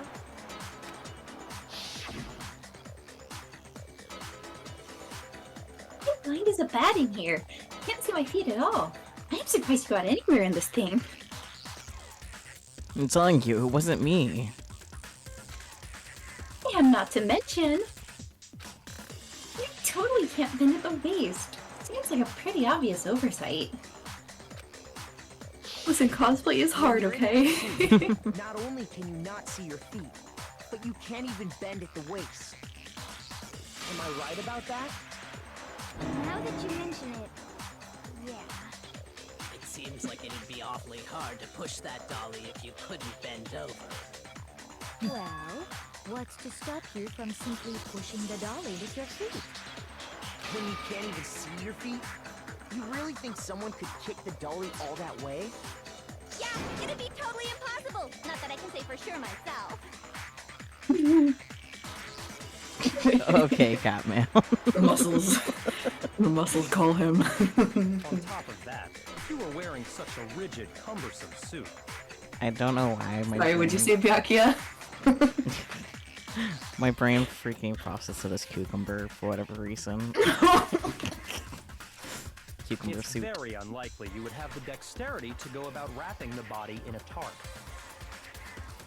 I also keep misreading tarp as trap. That doesn't help. Oh dear. There's absolutely no chance that the costume is taken off just to move the body because you can't take it off yourself. Yeah. I don't think taking off the suit was an option. If you remember... Get the suit.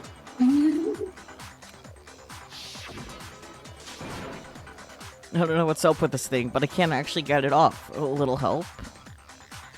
Why would you make something that you can't take off by yourself? I didn't make the stupid frigging thing. There's a class keeping you from getting it off. It looks pretty sturdy. I don't think you can get it off on your own. We don't really have a choice. Let's help him. Byakuya is the fun police. So true. He is, for someone who keeps calling this a game, It's impossible to put the suit he's a on little or take anti-fun. it off without help. Yeah. Then, you really can't take it off by yourself? Hero wasn't just making it up? You tried it on, Hina! Of course I wasn't making it up. If he could have gotten it off by himself, I don't think he would have let us see him wearing it. Showing up in the suit was basically an invitation for everyone to suspect it. Even Yasuhiro couldn't be that dumb. So, it's really, really true that Robo Justice couldn't have moved the dolly? To be clear, whoever did move the body, it couldn't have been Hero in the robot suit, correct? No, wait. Just a second, if you please. Have you forgotten about the picture that I took? That I took. Honestly, Byakuya You is all got a good look at it, special. did you not? Yeah. The image of Hifumi being dragged away by Robo Justice? The way Celeste said Hifumi. Yeah. 10 out of 10. And like, Byakuya is not exactly that for me. He's rich. So he's Yeah. annoying. Eat the rich. That means you too, Byakuya. If whoever was in that suit is not the culprit, how do you explain that? Besides, do you remember what the now deceased Hifumi said? How did you get hurt? That guy hit me. What guy? Robo Justice. That's what I decided to call him just now. So long as those facts exist, the proper conclusion is beyond question. The individual inside the suit and the culprit are one and the same. It was Hero, without a doubt. Yeah, that's gotta be right. Hold on a second. It's still far too early to reach that conclusion. Besides, there's no hurry to decide who did it. Before we rush to a verdict, shouldn't we explore every single possibility? Maybe. Instead of seizing on one viewpoint, the truth is uncovered by analyzing things from every angle. Perhaps, but where do we go from here? Let's review this series of unfortunate events from the beginning. Maybe we'll uncover something new. What a pain in the ass! I don't disagree, but our lives are on the line. If this is what it takes, we have to do it. Plus, maybe we'll get to find out where the heck Kyoko was when everything went down. All right then. That's what I was Let's take wondering. another look back at what happened. I suppose we could start with this morning. 4 of us gathered together in the dining hall. Makoto, Hina, Kyoko, and myself. We waited there for quite a while, but nobody else showed up, so we went to look for everyone. That was around 8 a.m. And as soon as we split up, Kyoko went missing. Soon after that, Hina found Celeste in the rec room and quickly came to get Makoto and me. It seems I was unconscious for about an hour after I was attacked by my mystery assailant. I know it was an hour because I remember being attacked a little after 7. That was when we saw Celeste's picture and discovered that her assailant had been wearing a strange costume. As it turns out, it was Robo-Justice. It also soon became clear that this same Robo-Justice had abducted Hifumi. We were soon joined in our search by Byakuya and Toko, and then went on to find Hifumi in the library. He was injured, so we took him to the nurse's office and resumed our search for the suspect. But not long after leaving the nurse's office...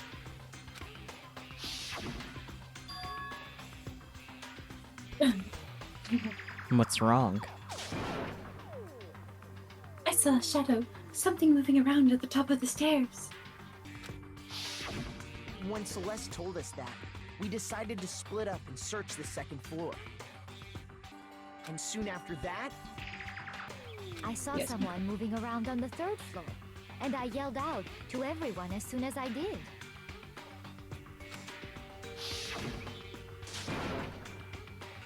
Celeste, what's wrong?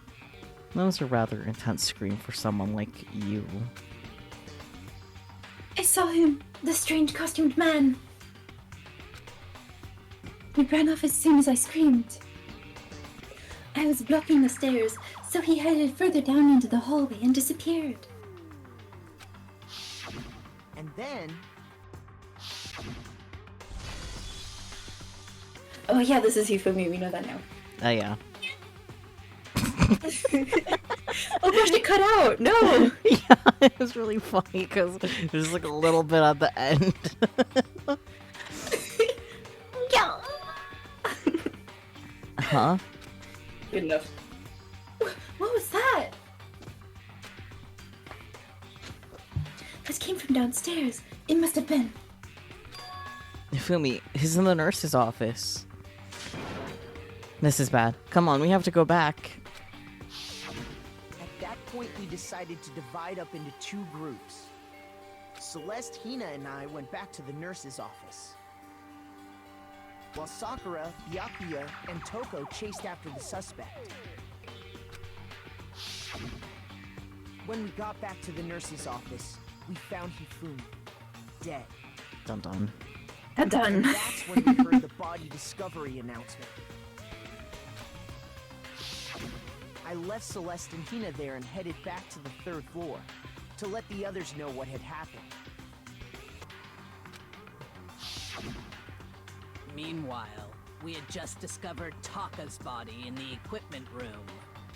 We must have found both bodies at almost exactly the same time. Because we Yeah, heard the I think same I said announcement that. not long after we discovered his body.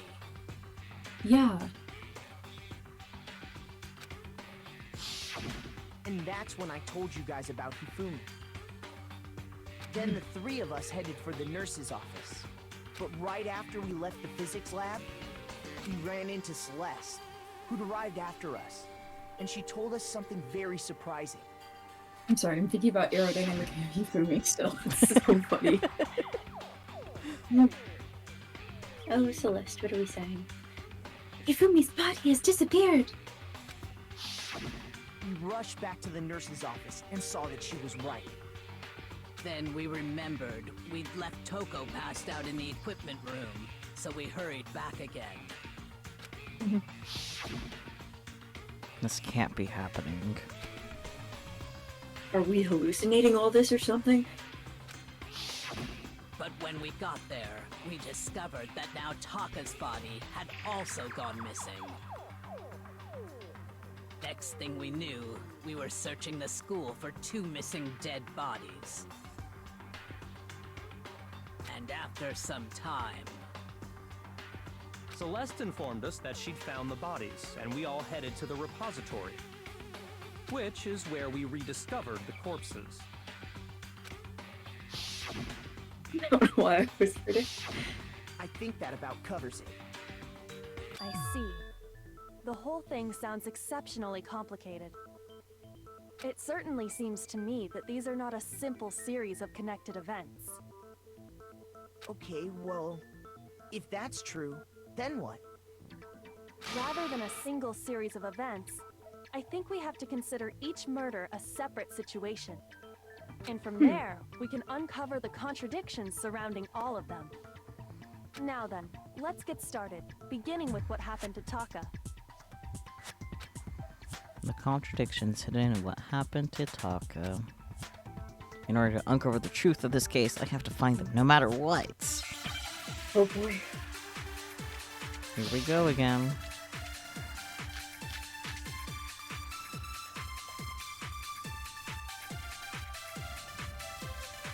Ooh.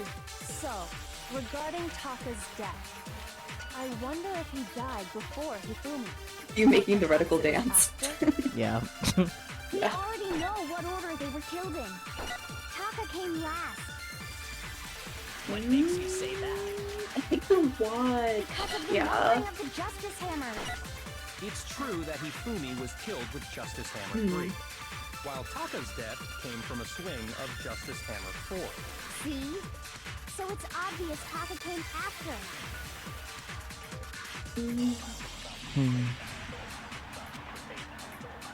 So, regarding Taka's death, I wonder if he died before Hifumi, or perhaps it was after? We already know what order they were killed in. Taka came last. What makes you say that?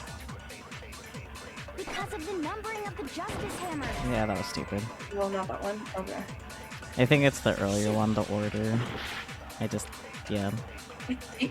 So, regarding Taka's death, I wonder if he died before Hifumi, or perhaps it was after? We already know what order they were killed in. No, not that one. Okay. I'm sorry. Aww. Okay. So, regarding Taka's death, I wonder if he died before Hifumi, or perhaps it was after? We already know what order they were killed in. Taka came last. What makes you say that? Because of the numbering of the Justice Hammers. Oh, It's is true that that it? Is it Hifumi the... was killed is it with the hammer? Justice Hammer 3, while Taka's death came from a swing of Justice Hammer 4. See? So it's obvious Taka came after.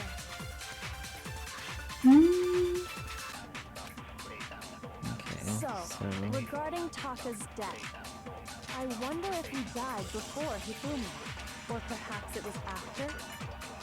We already know what order they were killed in. Taka came last. What makes you say that? Because of the numbering of the Justice Hammers. It's true that Hifumi was killed with Justice Hammer 3, while Taka's death came from a swing of Justice Hammer 4. See? So it's obvious Taka came after. I'm not braining enough. I don't know what I need to do. I'll be honest. Okay, so I did look it up because I'm that person. It says you can absorb the numbering on the Justice Hammers Okay. statement, the white noise one, right? And then you shoot it at Aoi's steam. Oh yeah, you can make like the temporary bullets.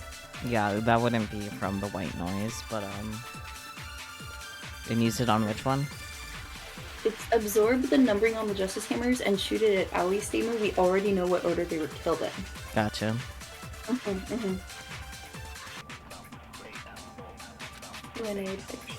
So, regarding Taka's death. How do I don't remember how to get the things,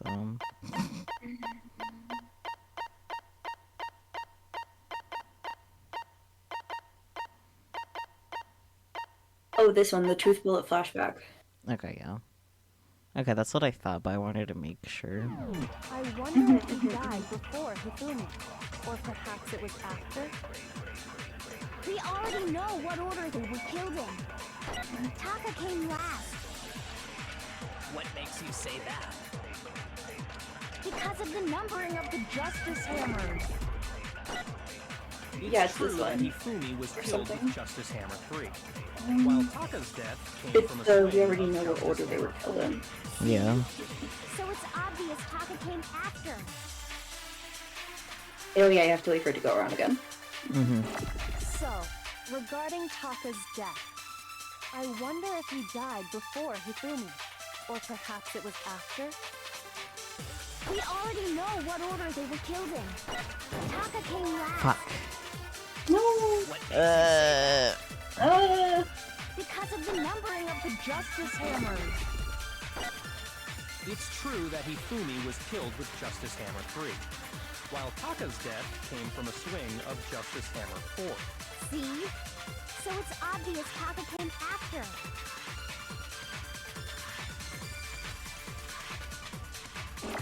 So, regarding Taka's death, I wonder if he died before Hifumi, or perhaps it was after. We already know what order they were killed. There we go. No, it's wrong. Yeah, I wouldn't have gotten that without looking it Skill up. issues. Hold on. There's no reason to assume that the hammers were used in the same order as their numbers. Yeah, that's what I was If gonna say. anything, that's just another way the killer tried to disguise their actions. So you're saying the culprit wanted us to think the hammers were used in order, but in reality, Taka was killed before Hifumi? Okay then, let's see the proof. Evidence that proves Taka was killed before Hifumi. I feel like there's something. Let's watch. That's why I was trying to use it earlier. Oh yeah. Oh! Okay. Not be... Oh, wristwatch. Yep. Yep. Fuck.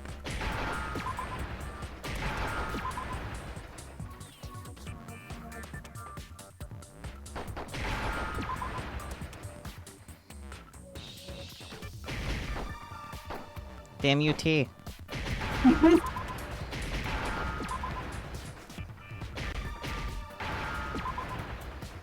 Yay. Yay. I love the like space Makoto graphic. Yeah. He's having galaxy brain moment.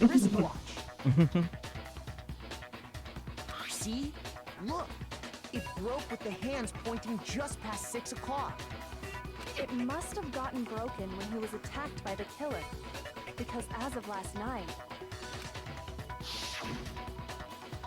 Hey, you! How long were you gonna keep us waiting? Taka's irritated voice pierced the air as he stared pointedly at his wristwatch. It's almost 10 o'clock, you know that? Listen. It's time for all the little boys and girls. So if it wasn't broken after 6 last night, then he must have been attacked around 6 this morning. And that would be his official time of death. But if that's true, then he was killed well before Hifumi. And before Celeste was attacked this morning, which happened around 7. That's right. Taka was killed before any of the other incidents took place. That simple fact slipped past all of us. We made the wrong assumption about the order of events, all because of those Justice Hammers. That's exactly why the culprit wrote the numbers on each hammer and had them increase in size. That way, when we saw how they were used in each incident, we'd easily make that wrong assumption. Now, if Taka was killed around 6, then everyone's alibis for his murder go out the window. Because when he was killed, we hadn't met up in the dining hall yet. That may be true in the case of Taka's murder. But all of our alibis still hold true for Hifumi's death. That's right. With him, at least, we're all safe.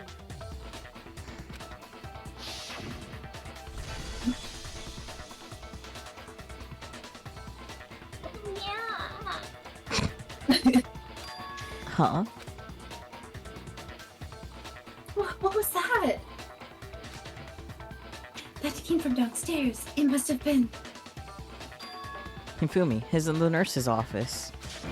This is bad. Come on, we have to go back. When we heard Hifumi screaming, we were all together. Except for Hiro and Kyoko. Then we all ran down to the nurse's office. And that's where we found his body. That's totally true. We're all in the clear. I know! They must have recorded him screaming on a tape or something, then played it later on! Okay, buddy. If that's true, where's the tape? I don't know.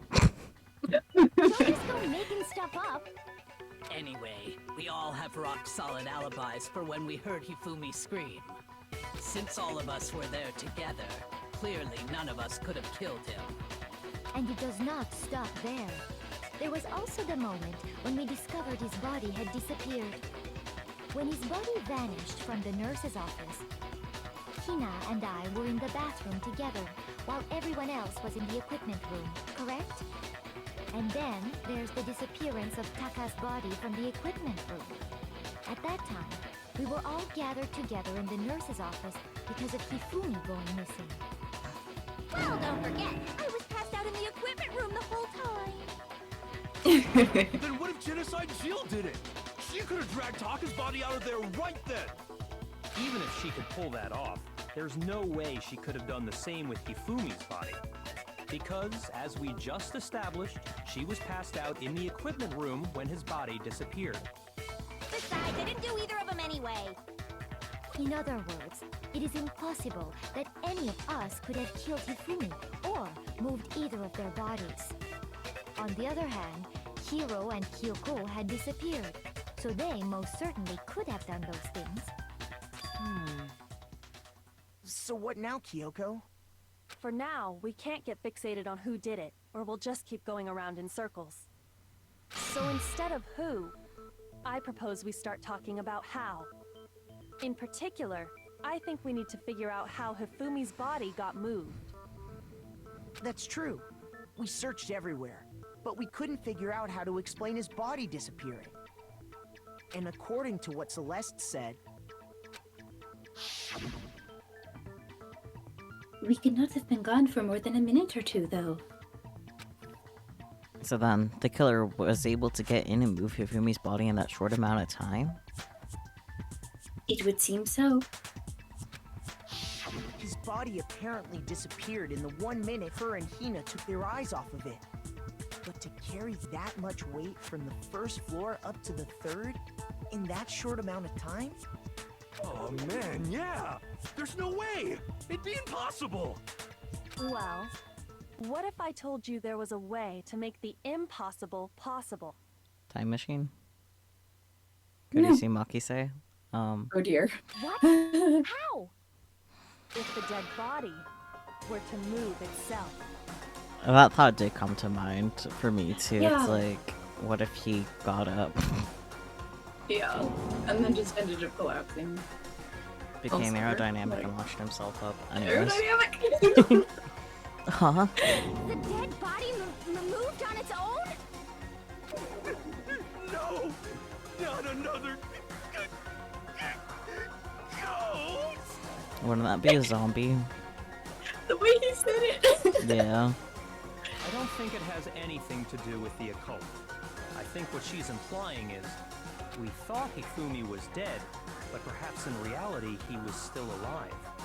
He was alive? He died finally in your hands, Howie. Yeah. Are you saying Hifumi wasn't carried out of the nurse's office, but simply walked out on his own? But I mean, we found his body. He was dead. Did you check for pulse? Yeah.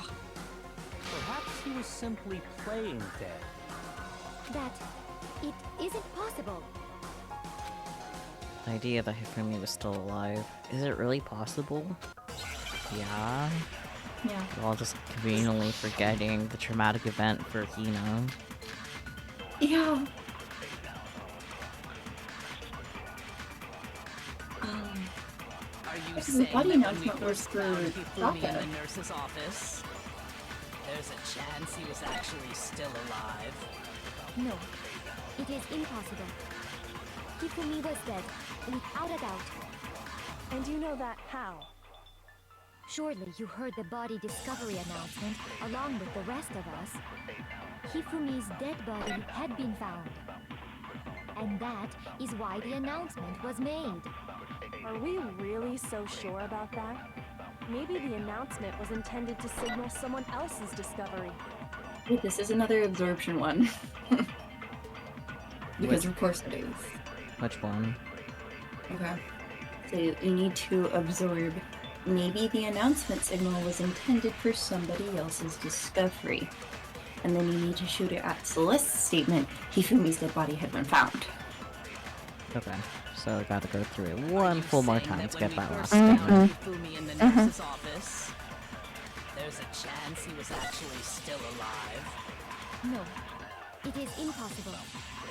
Hifumi was dead, without a doubt. And you know that how?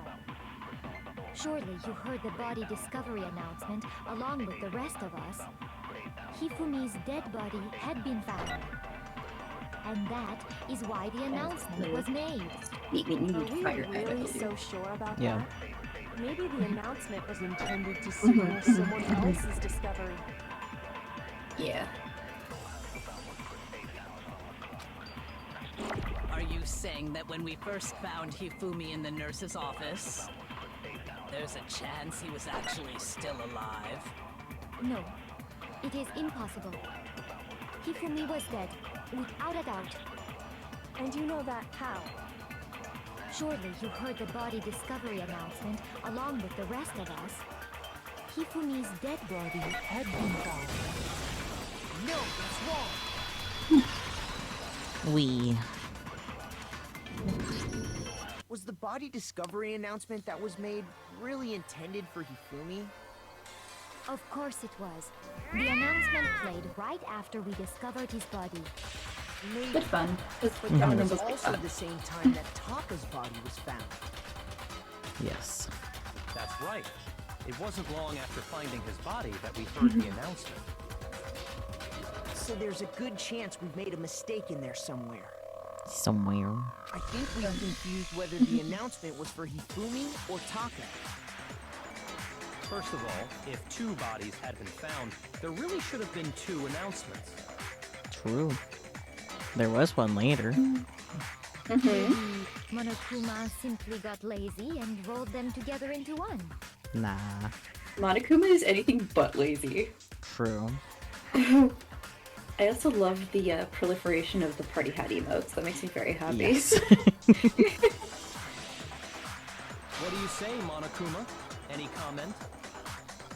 Well, it's a very sensitive issue, so I can't go into too much detail. The tail. Tail? What I Because I'm a can say bear. about the body discovery announcement is that it's only broadcast when 3 or more people find a dead body for the first time. Yeah. That didn't answer our question, man. We're asking if you're a lazy bum.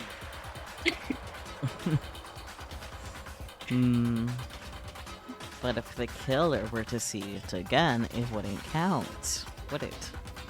That's true. Yeah. No, actually, that was plenty. Yeah. Yeah, you're right. Yeah.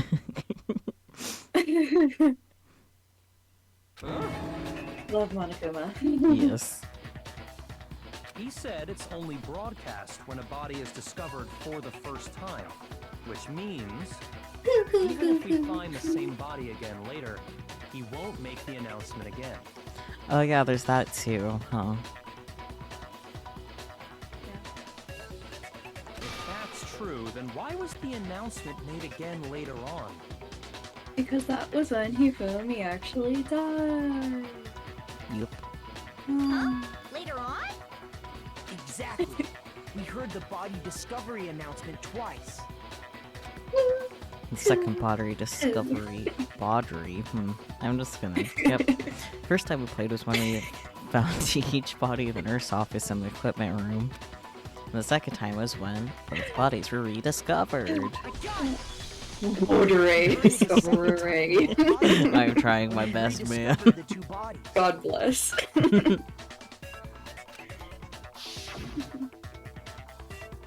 Ding dong, ding dong. Ding dong, ding dong. A body has been discovered. Wow. No, dead body is so true. Oh. After a certain amount of time, which you may use however you like, the class trial will begin. It didn't seem weird at the time, but it contradicts what Monokuma just told us, doesn't it? Exactly. If we were actually rediscovering both bodies, the announcement shouldn't have played. And in reality, when the two dead bodies were rediscovered, one of them was actually being discovered for the first time. So, when we found Hifumi the first time in the nurse's office, he wasn't actually dead yet.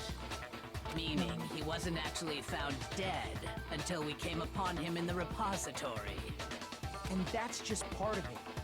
There's one other thing that leads me to believe he was still alive in the nurse's office. Oh, the glasses. Yeah. Do you? Do you? Good effort. That is the worst logic I have ever heard. I just realized that he redecorated the room again, but he didn't say anything. Oh yeah, it is different. Yeah. Aw. But honestly, I Monokuma don't is think truly there's doing the anything most. that can prove he was Yes. still alive. Okay then, let's take another look at the events surrounding the discovery of his body. Then it should become clear whether he was really alive or not. This whole thing is pointless. There has to be proof that shows Hifumi was still alive. To find it and show to everyone. Yeah, look, he cleaned the glasses with the glasses cloth that he clearly owned. Yep. Because no one else would have that. So true.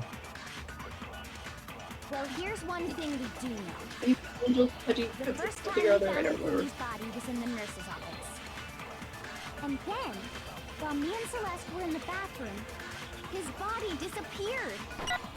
I have the logic difficulty higher than the gameplay, but I don't remember exactly what I said anymore, if I can be honest. I think I have the gameplay on normal, and the logic on, harder, whatever the difficulties are Other than called. the change in how it was positioned, there was no notable difference. Oh, it's this. Yeah. Oh, damn it. Was he really no. still alive? Mental delay. It is impossible. Yep. This is ridiculous. It's okay. We can go over it again. No worries. Well, here's one thing we do know. The first time we found Hifumi's body was in the nurse's office. Thank you. And then, while me and Celeste were in the bathroom, his body disappeared. And the next time we saw his body, it was in the repository. But when you compare his body He was before being reposing moved and his in the body repository. afterwards moved, other than the change in how it was positioned, there was no notable difference. No!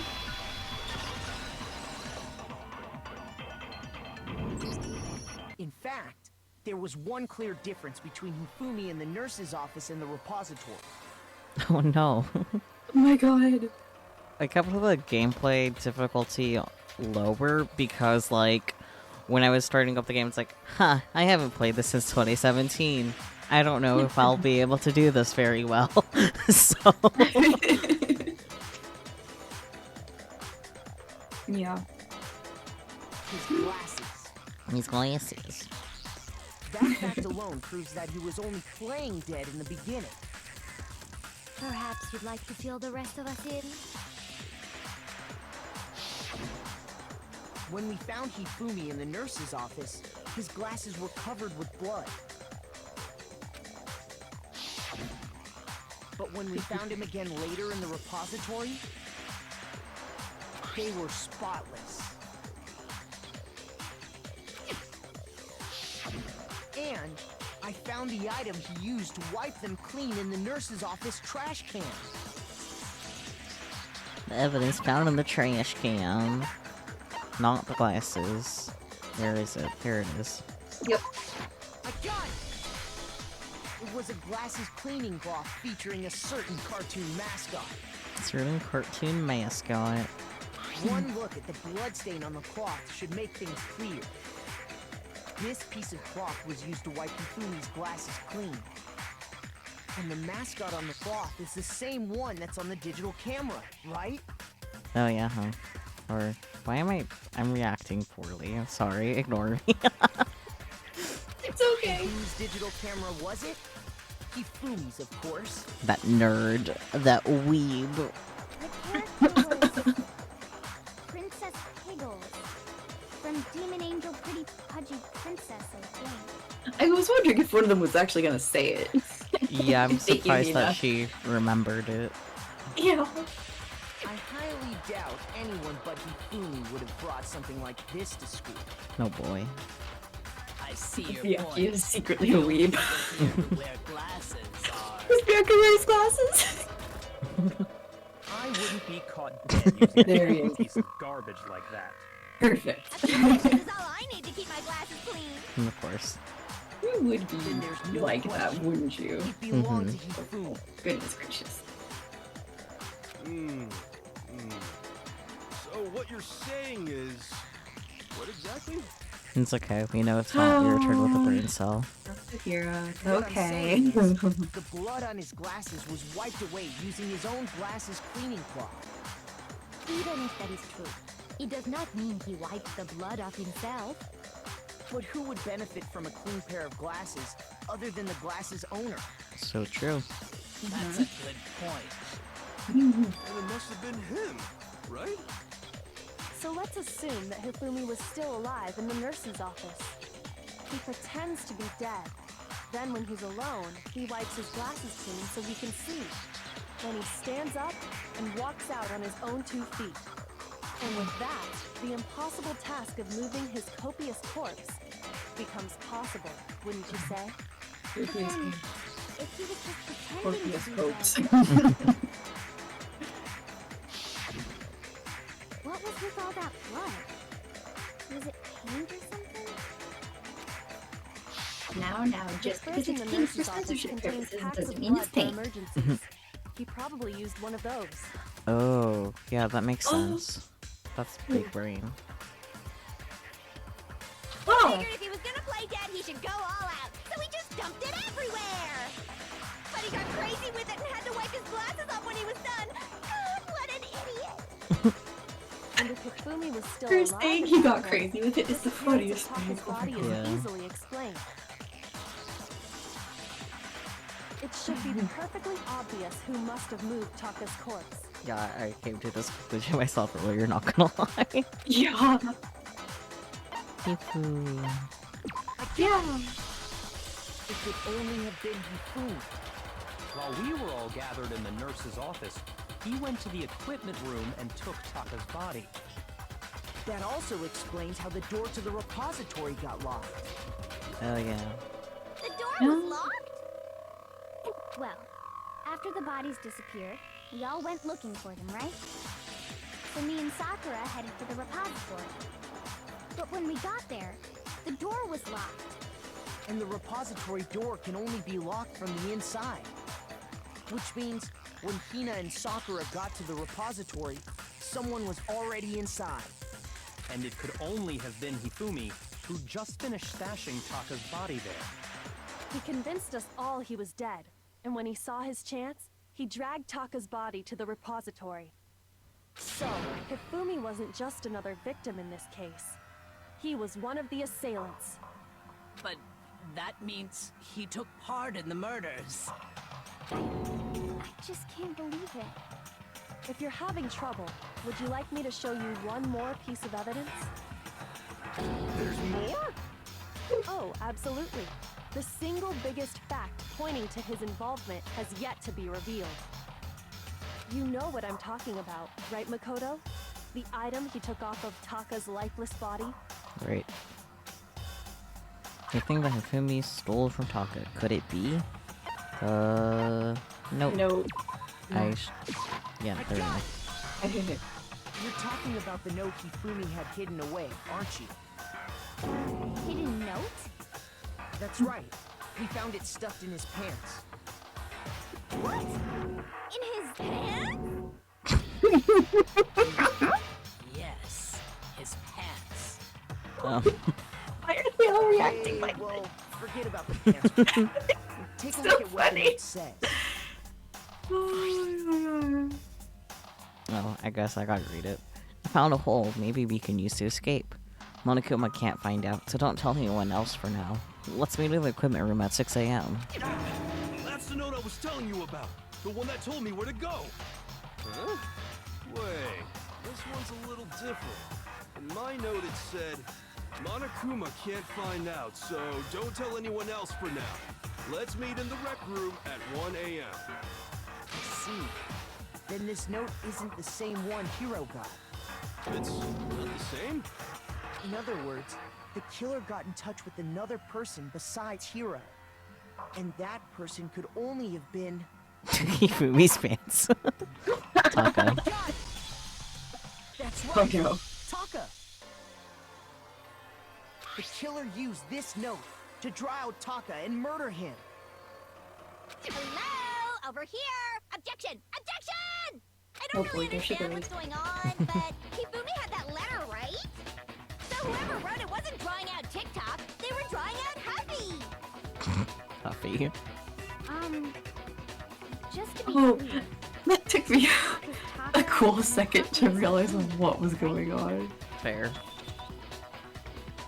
She's just saying words and I was Why don't like, you ruin it every time? girl, calm down. Man, Genocide Jack is seriously scary, but still. Can't let her get to me.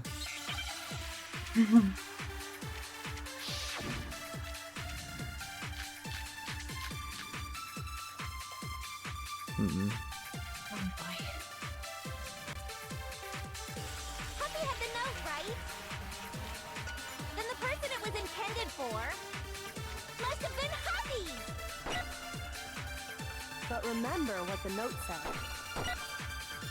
What time did it say to meet? 6 a.m., I believe. The time doesn't matter! The note has nothing to do with TikTok! Oh.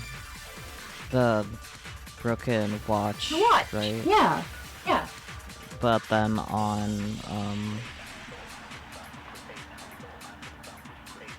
which one though? I'll figure it out.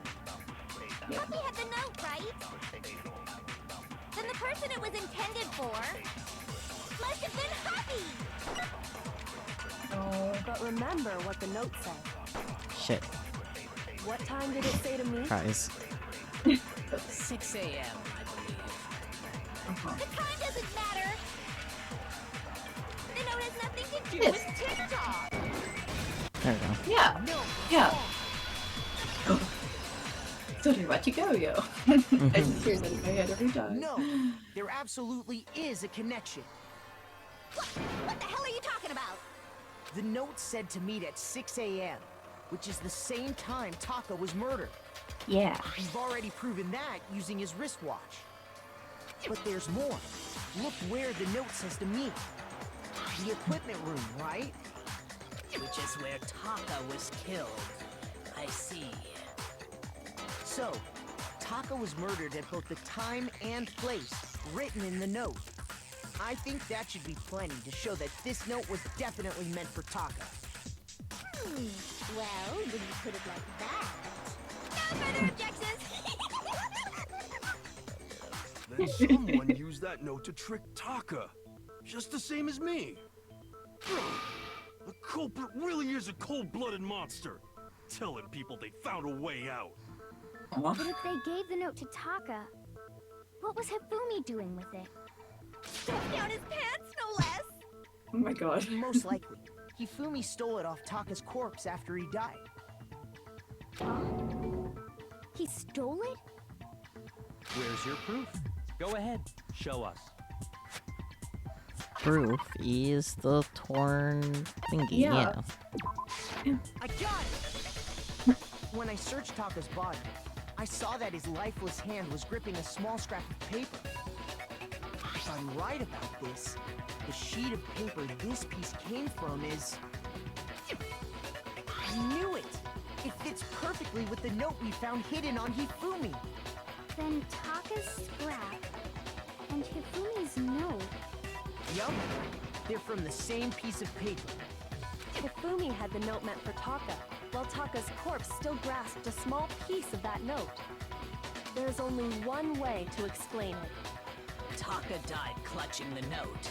Hifumi tried to free the note from his death grip, leaving behind only one small scrap. Did I get all that right? That means Hifumi knew the note was important. Exactly. Which proves that he was an accomplice in the murder. Whoa. Yeah. After seeing all this, Hifumi was super involved in this whole thing for sure. In fact,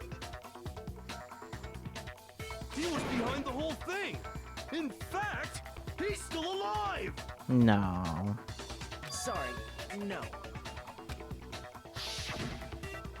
When we found him in the repository, Hifumi was truly and completely dead.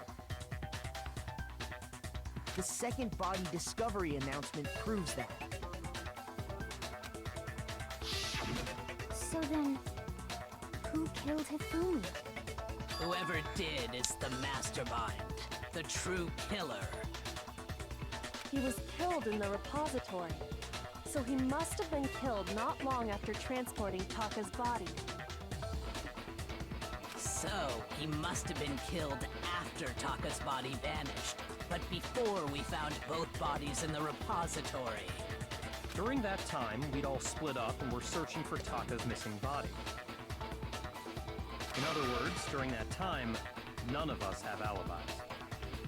Wait, but me and Sakura were together. Stop trying to steal the spotlight, you stupid walrus! Wow. Who are you calling a walrus? Anyway, when they were killed bothers me too. But there's something that's been bothering me even more. And what might that be? The weapon they used to kill Hifumi. The weapon? Yeah, because I mean, according to the Monokuma file, the way Taka and Hifumi were killed was almost the same, with them having similar fractures and all. But Justice Hammer 3 and 4 were still laying around in the nurse's office and equipment room, right? The washed hammer. So if Hifumi was Yeah, killed in the yeah. repository, the culprit would have had to grab one of the hammers, kill Hifumi, then put the hammer back where they found it. But wouldn't that be seriously risky for him? I'm surprised. It seems there's some semblance of a brain knocking around that skull of yours after all. Wow. Hell yeah, it's packed in there good and tight. Hello? Alright. He's right, though. I don't understand it. You're alright, good. The Monokuma file makes it clear that they were killed using similar instruments. But if the hammers were already laying around those other rooms... So the question is, how could the culprit have gotten their hands on either of the hammers? Personally, I haven't a clue. So which hammer was used to attack Celeste? Number 1 or number 2? Those were accounted for in other rooms too. And I don't think either one is big enough to kill someone. Then, Is it not possible they used a different weapon? I don't think it is possible. They were both killed with the same kind of thing, right? So then, what was used to kill Hifumi? The weapon that was actually used to kill Hifumi. The whole picture surrounding this case won't become clear until we figure that out. Somehow have to find the truth.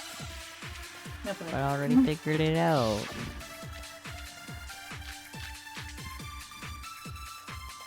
Spotless hammer. Yes. What was used to kill Hifumi? Was it Justice Hammer 3? Maybe Justice Hammer 4? Well, whatever it was, there's one thing we have to figure out.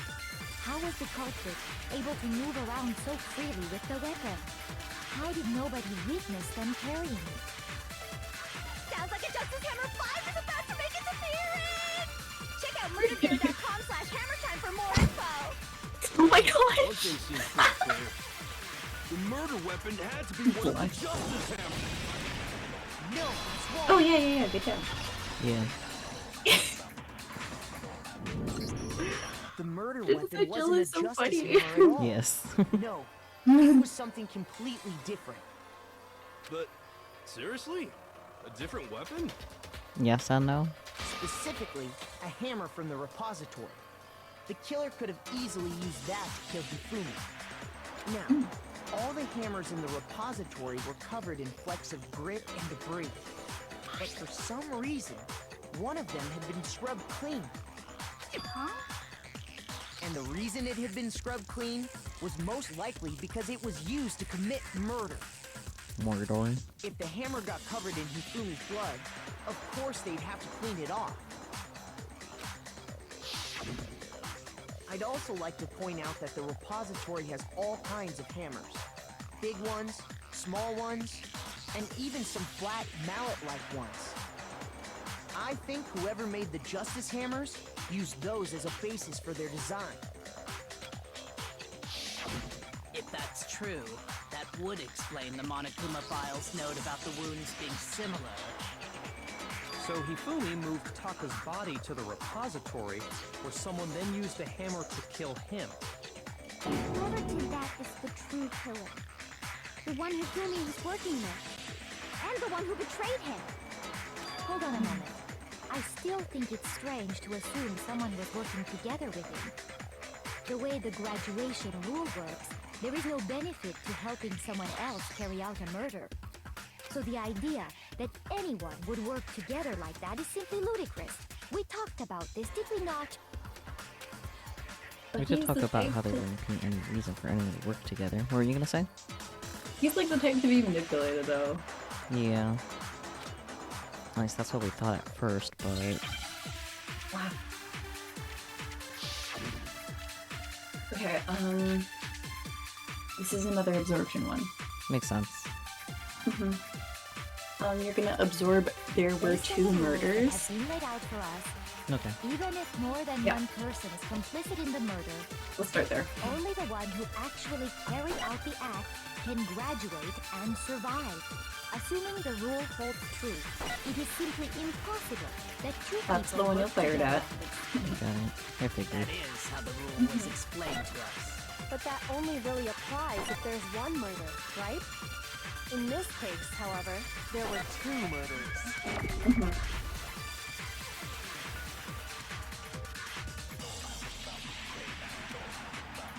Based on the rules that have Ooh, been laid out for murder. us, even if more than one person is complicit in the murder, only the one who actually carried out the act can graduate and survive. Assuming the rule holds true, This one, right? it is simply impossible.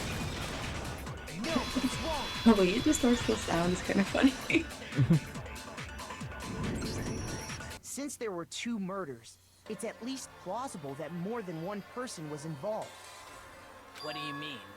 If there'd only been one murder, then yes, the idea of an accomplice isn't really worth considering. Naturally, if only one person can be saved per murder, an accomplice has no risk versus reward benefit. Risk versus reward benefit? The payoff for working together. The reward that balances out the risk of taking part in a scheme. There's no point in being someone's accomplice if there's no benefit to you.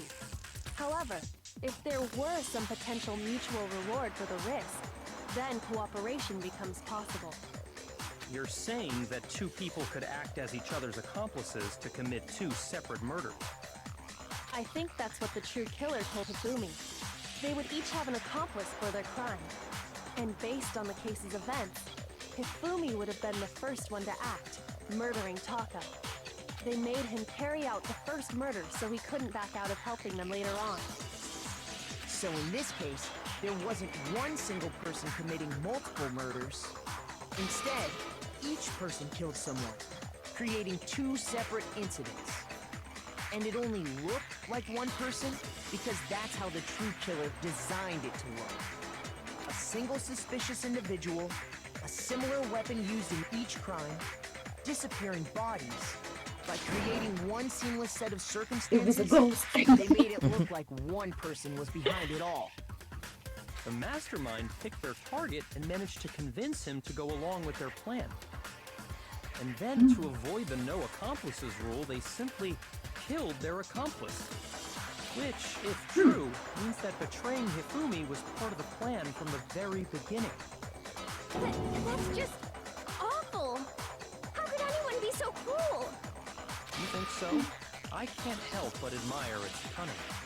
Still, their choice of accomplice seems odd. An effort made to convince us the two murderers were the same. That was the main characteristic this time. Kyoko must have noticed that fact from the very beginning. Which is why she said not to look at this as a series of connected events, but entirely separate incidents.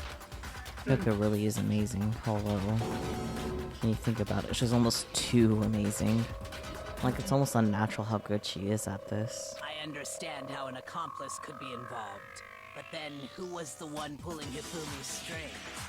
That's problem numero uno right now. The true killer manipulated Hifumi to carry out a number of actions, and in the end, murdered him.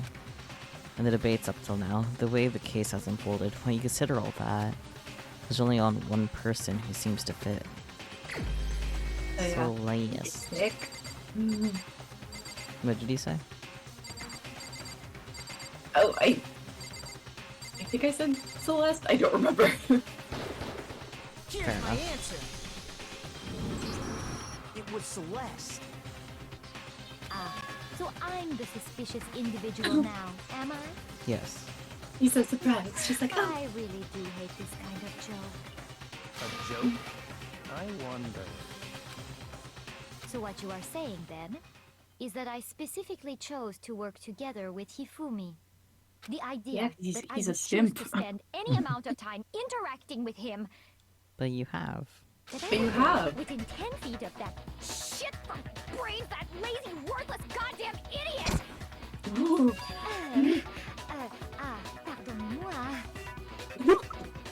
Just to be clear, there is evidence to support it. Is that so? It is. Throughout the investigation, there was certain behavior that was common only to the two of you. Considering what we've learned so far, it only further proves that the two of you were working together. What is that one Hifumi and Celeste had in common? The paper hitting Hifumi's Encountering face. Pod. Oh, the screaming. No, it's the Or- encountering. I'm a little dumb. Though I can see why you would say that. I feel like I jumped to that a little too Has fast. to do with the Yeah, suspicious But individual I in was the like, suit. but the encounter has doesn't more to do with the case. As The opposed to only both ones of who them just ever happening actually to saw Robo Justice firsthand were scream Celeste TM. and Hifumi. Shush. The adults are talking now. Wow! Wow, Byakuya, shut up! When you turn to Makoto half the time for things, you'd be like, you tell them. Really? And now you're gonna treat him like this? You suck. Sorry. As he said, only Celeste and Hifumi ever laid eyes on the costumed individual. If we accept that Hifumi was one of the culprits, we can't help but suspect what Celeste has said as well. Are you saying everything they told us was a lie? After taking sorry, Hifumi to Hina. the nurse's office, we all began our search for this individual, correct? It's just, And I'm not sorry, too Hina, long sometimes after people that, lie. do you remember what Celeste said?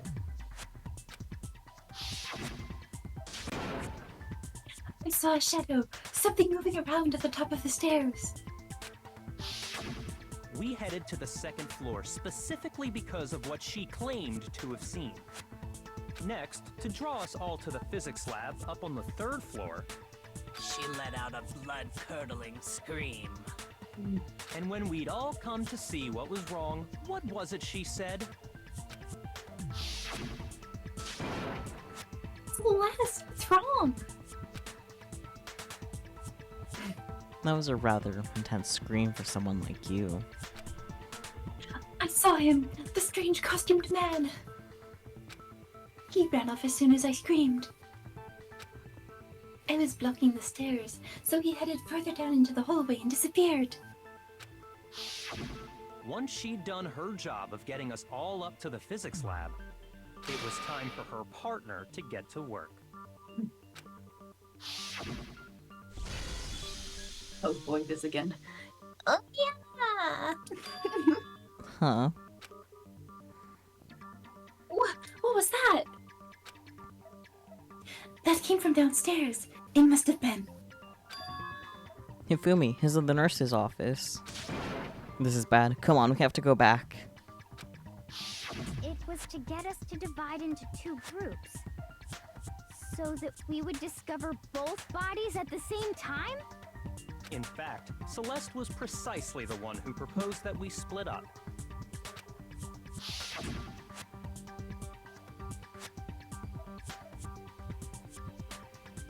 Then why don't we split into two groups?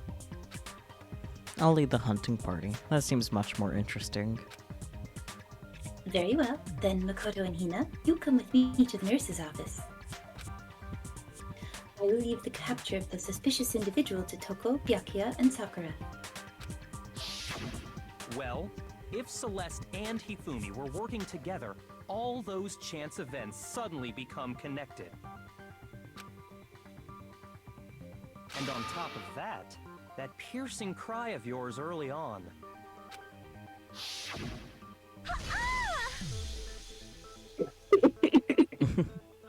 I forgot what her actual scream sounded like. Oh gosh, it's so funny. Yeah. That was to signal Hifumi, wasn't it? It was your way of telling him, we're on the third floor, everything's going according to plan. Why else would you let out a scream that could have carried across the sea? He's judging her so hard. Yeah. I just realized another strange thing. When we found Hifumi in the nurse's office, who we now know was only pretending to be dead,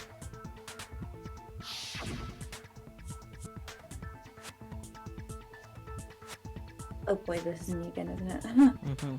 I certainly was not expecting this. I did not imagine that Hifumi would be murdered. Celeste, you were the first one to say he'd been murdered. You wanted to make sure we wouldn't have any doubt in our minds. I don't believe it! Everything, the whole thing was one big act! Hina, you were with Celeste when Hifumi's body disappeared, right? Yeah. I was feeling kinda sick, so Celeste took me to the bathroom. Wait! Then that was... She wasn't worried about you. She just saw a chance to help Hifumi sneak out of the nurse's office. Each piece isn't much by itself, but start putting them together and the picture gets very ugly indeed. Wouldn't you agree, Celeste? I have no idea what you mean. Don't bother trying to deny it. You made one fatal mistake. Oh, did I? I didn't even catch it myself when you first said it, but This is the thing I pointed out, didn't I? looking back, I can say that that one little slip-up was your undoing.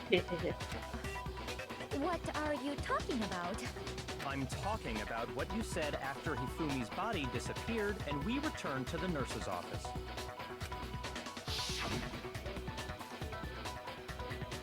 They must really be enjoying this. Enjoying the sight of us standing around, frightened and confused. We're all going to die here. We're going to die, just like those guys died. I remember her saying that too, but I don't understand what's so strange about it. Then pay attention. Sakura, Toko, and I were first to discover Taka's body in the equipment room. Then Makoto showed up and told us Hifumi had been killed, so Sakura and I left with Makoto.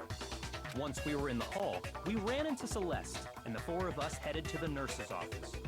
Now, the entire time we were together, none of us said anything about Taka being dead. Think about it. Celeste's comment doesn't make sense. It was completely out of place. Yeah, I see what you're talking about. Although I don't really get what it means. You hear that, Celeste? Everyone's having some trouble understanding. Could you repeat what you said? If you're really not the culprit, you shouldn't have any problem repeating it, right? Byakuya said that Celeste's comment doesn't make sense. What's he alluding to? That she knew that Taka was dead without being told. Duh. Yeah. Come on, guys.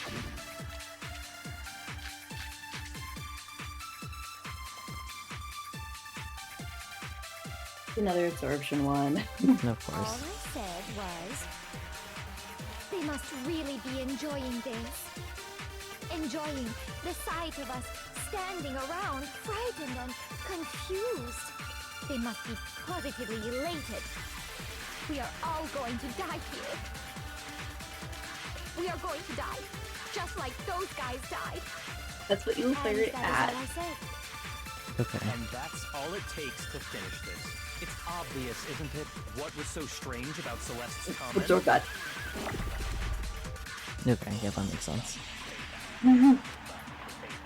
All I said was, they must really be enjoying this.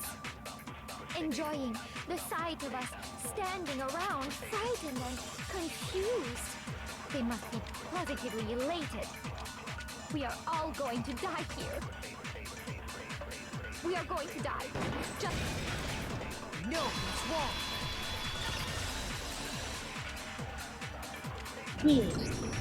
That's right.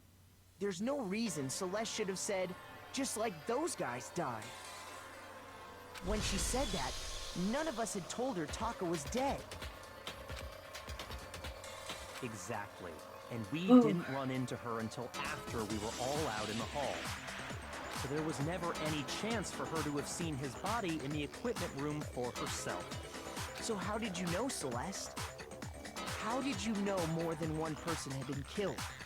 And how did you know they were both guys? Because Kyoko had also disappeared, right? So she could have been dead too. True. You all have such vivid imaginations. You know that? Imaginations.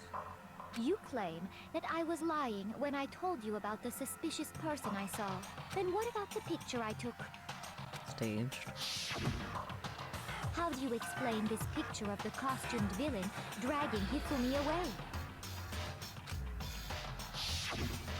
It has to be some kind of setup, right?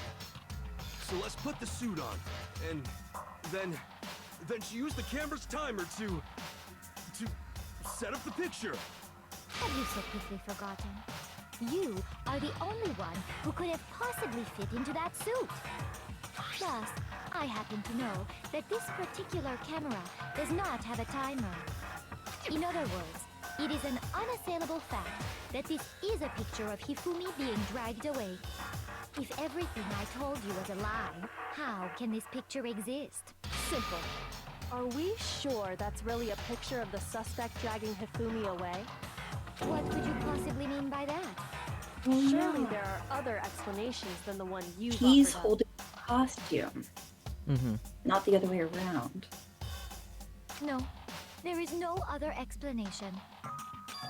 Other explanations?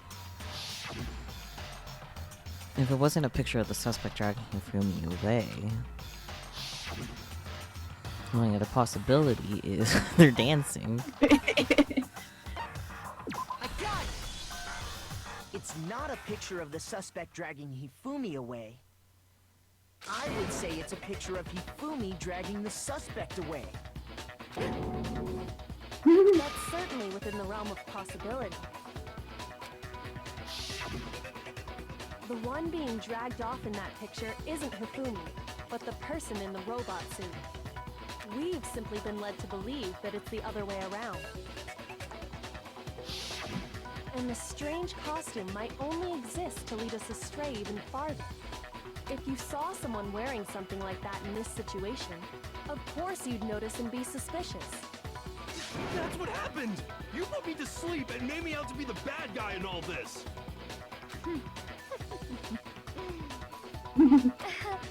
Such a thing is utterly impossible. Hifumi was dragging him away? Ridiculous. Is it? I don't think it's ridiculous at all. Then shut your mouth and allow me to educate you. Celeste thinks she can prove that there's no Hifumi was dragging the suspect away. But is that really possible? You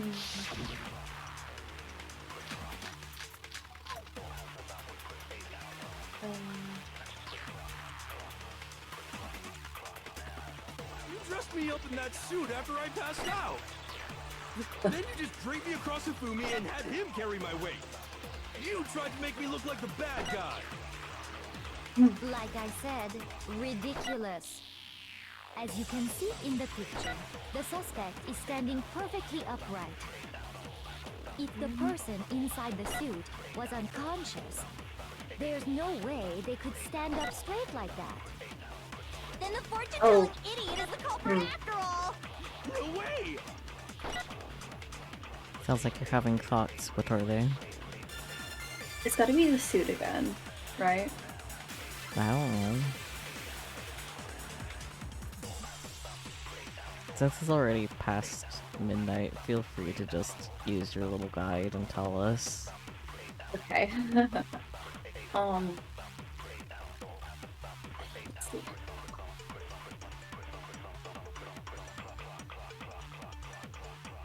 Oh, yeah. Okay, so you're gonna counter there's no way they could stand up straight with the Robo Justice costume. Okay. You dressed me up in that suit after I passed out! Then you just draped me across Hifumi and had him carry my weight! You tried to make me look like the bad guy! Like I said, ridiculous. As you can see in the picture, the suspect is standing perfectly upright. If the person inside the suit was unconscious, there's no way they could stand... No, it's wrong!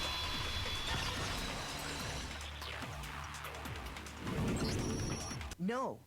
Even if the person inside the suit were unconscious, they could still stand up like that. We Because are that Robo Justice almost suit done. had a certain Thank God. characteristic. I kind of figured, but still, like, thank God.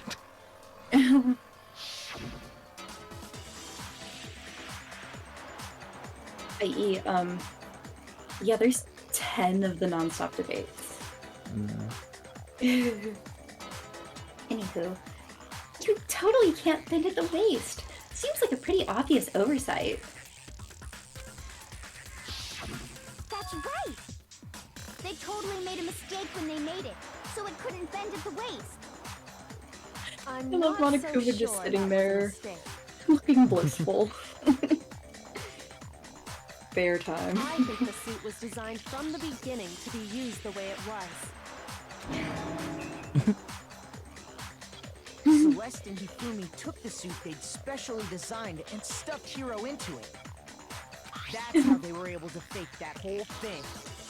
The point of it all was to make us believe whoever was in the suit was to blame. Well then, I suppose this is checkmate. Checkmate?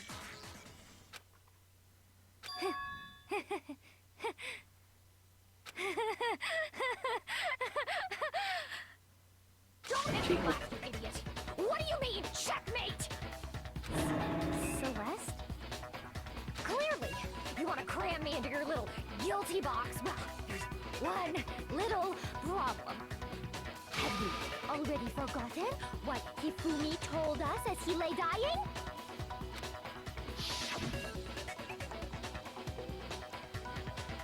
Hey, Hifumi, who was it?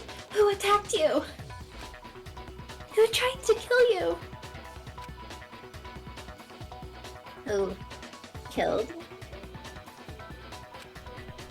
That's right. I remember. Your name. Yasu. Well. When we asked him who had attacked him, his answer was quite clear, was it not? He said, and I quote, Yasuhiro. In other words, Yasuhiro Hanakure! Right, but my name isn't really Yasuhiro. It's actually Taro. Mm-hmm. Your confusing statements don't make any sense. You're only making things more complicated. It's actually He Taro. did say Yasuhiro. But are we sure he was really pointing the finger at Hiro? What the hell are you talking about? I'll burn you alive! Kyoko, what do you mean by that? Think back to how Hifumi used to talk to us. How did he refer to each of us? Nicknames? He said people's last names. Oh. I got it! That's right! Our last names! He called us all by our last names! I would have never gotten that, to be honest. I don't remember shit. It's okay. Exactly. I know I heard him say Yeah. Mr. Naegi more than once, for example. So if Hifumi did mean to say Hiro's name, he would have said his last name, Hagakure. I'm sure it was just incidental. By chance, his first name. Indecent? Don't. Random chance. Now isn't that a convenient explanation? No, there's no reason to think he would have said the name any different than normal. But he must have run out of energy before he could say any more.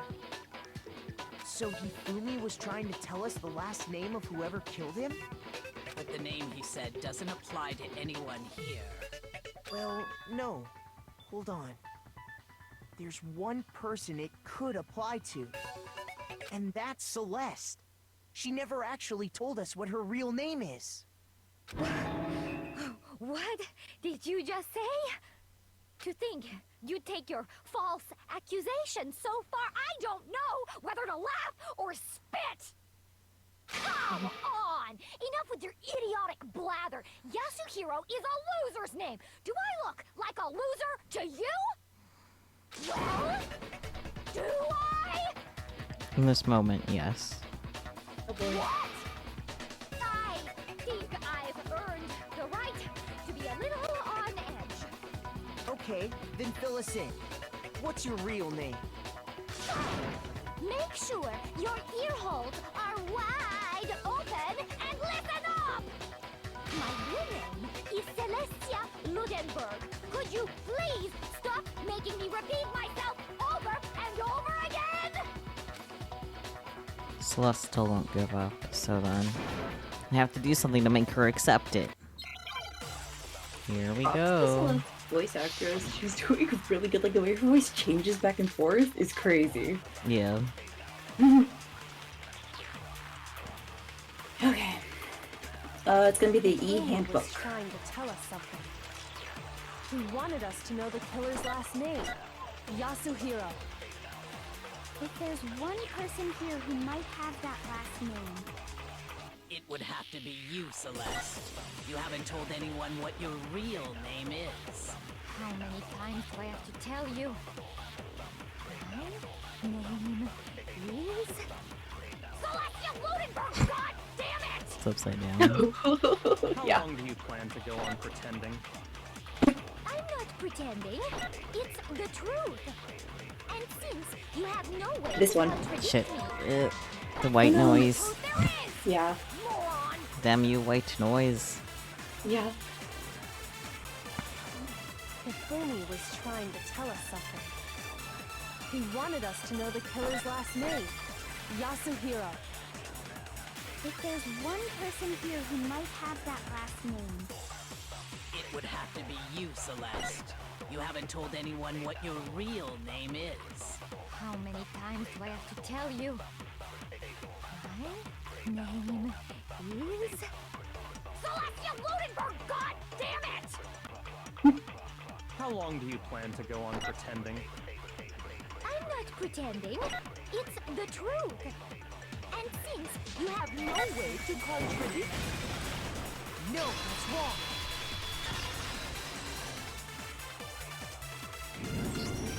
That's it. The handbook. What? Anytime you turn your handbook on, it shows the owner's name when it boots up, right? Monokuma told us all about it before. This handbook is absolutely vital to a healthy school life, so don't lose it. When you start it up, it will display your... Always make sure you have the right one. Now, this is not your everyday notebook. It has so many more uses than that. So all we have to do is check her handbook, and that'll clear up everything. That's how we can find out Celeste's real name. That's an invasion of privacy. I refuse to cooperate. Celeste, can you please just tell us what really happened? Please, just tell us. Even when I'm put in check, it's just my nature not to give up. Fair enough. Because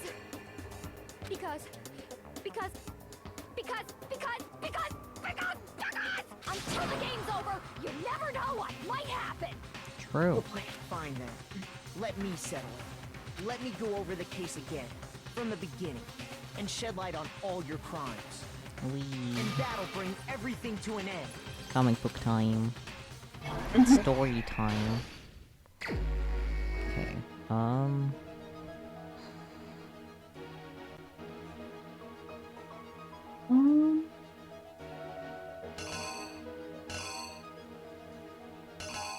Handshake. It's the side profile. But It's that one. The side This one? profile. Yeah. I'm not sure I would have gotten that, so thank you. The time, right? Yeah.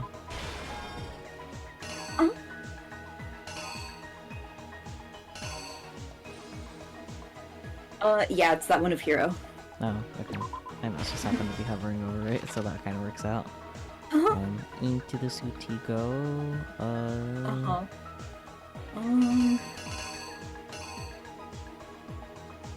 The click, the camera. Hold on. Yeah, that one. Oh gosh. Let me. Act 3. Yeah. Wristwatch. I love that Taka's just always so dramatic. Justice Hammer 4. Yeah.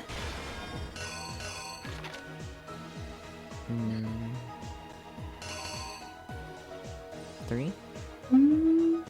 Or 2? 2.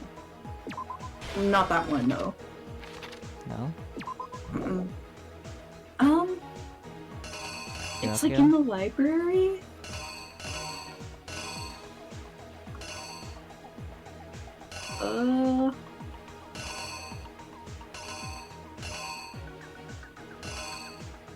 Maybe yes to? Yeah, that's what I Yeah. thought. Okay. Sure. Yeah, then the nurse's office, he splatters himself with the blood. Spinning. Wonderful. And that's Justice Hammer 3. Yeah. Come back here, you. Yep. Bodies. Him scurrying around. This. Right? Yeah, that one. Yeah. That's a Oh my. impression. That is something. It's the side view of The hammer. This one? Or... Yeah. Yeah, okay.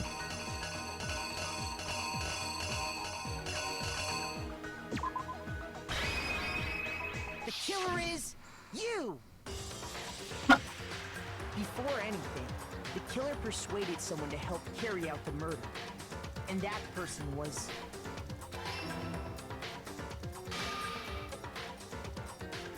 Hifumi. With an accomplice, the killer was able to execute a number of otherwise impossible schemes.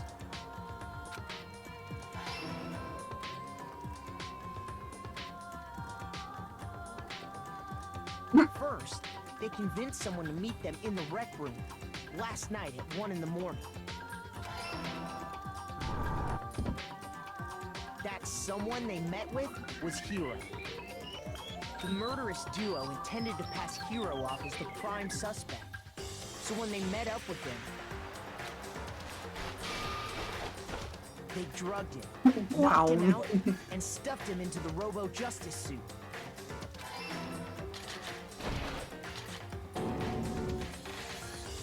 Next, Hifumi positioned himself to make it look like Robo-Justice was attacking him, while the killer used a digital camera to take pictures of the assault.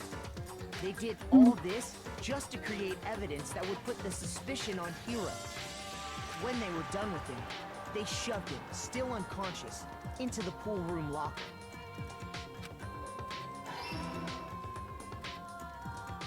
And then finally, at 6 a.m., they moved into the murder phase of their plan. They called Taka to the equipment room.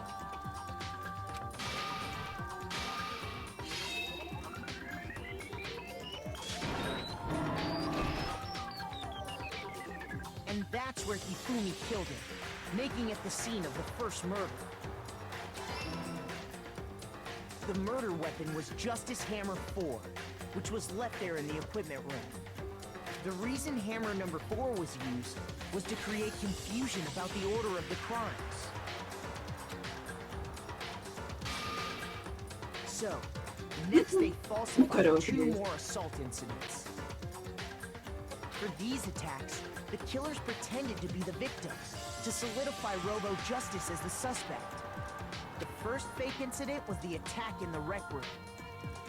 There, the killers wanted us to see Justice Hammer 1 and the Robo-Justice pictures they'd taken. They wanted to make sure we bought the surprise attack story. The second fake incident was the attack in the library. This time, they planted Justice Hammer 2 and an injured Hifumi to sell us that story.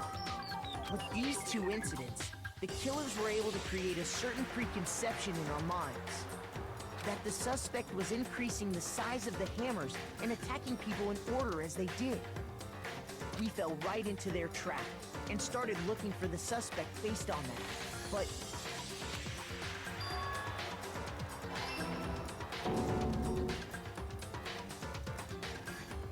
while we did that, we left Hifumi alone in the nurse's office. This was exactly what Hifumi was hoping for. He took a blood packet from the refrigerator and Justice Hammer 3. It's like a magical girl transformation. Yes. And turned the room into a crime scene in which he himself had apparently been brutally murdered. He let out a scream to draw us back, and when we returned, that's what we found. Meanwhile, the other group that had been out searching found Taka's body at the same time. So when we heard the body discovery announcement, we naturally assumed it was for Hifumi. We left the nurse's office, and Hifumi once again took advantage of the situation. He simply got up and made his escape. When we learned his body had disappeared, we all rushed back to the nurse's office. And once again, Hifumi had the chance he was waiting for. This time, he snuck into the equipment room.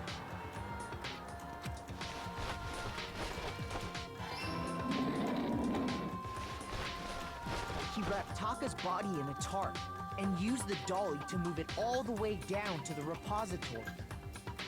That explains how each of the bodies disappeared. But even Hifumi didn't know what the true killer had in mind for their final act.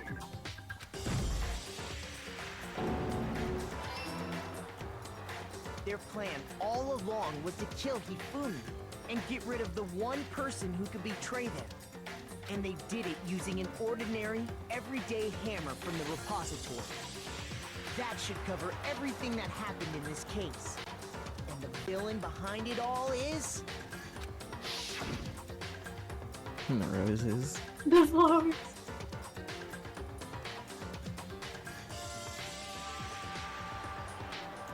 It's so shoujo-fied. Yeah. Kind of funny. Celeste!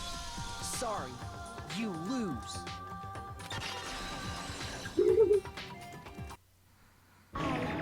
Lost? I lost? When was the last time I was forced to utter such words?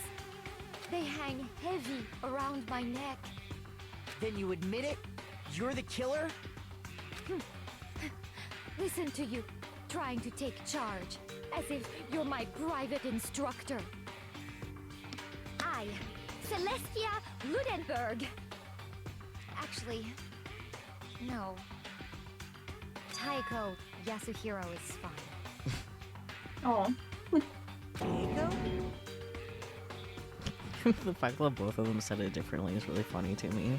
Yeah! I think Makoto's technically more correct, though. Yeah. This consistency where? Nowhere. So, you finally accepted it. I'm the kind of person, once I've lost, I don't like things to drag on. Fair. Interesting.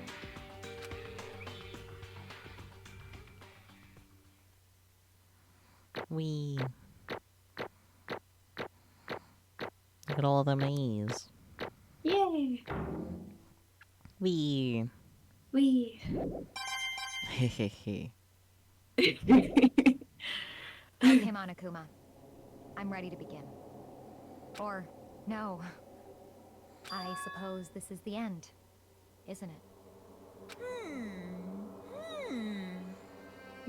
It is indeed the moment we've all been waiting for. Time to vote, okay? Okay. Okay. If you would, please locate your lever and cast your vote. Wee. And when the votes are tallied, who will become the blackened? Will you make the right choice or the dreadfully wrong one? What's it gonna be? What's it gonna be? This is silly. Yes.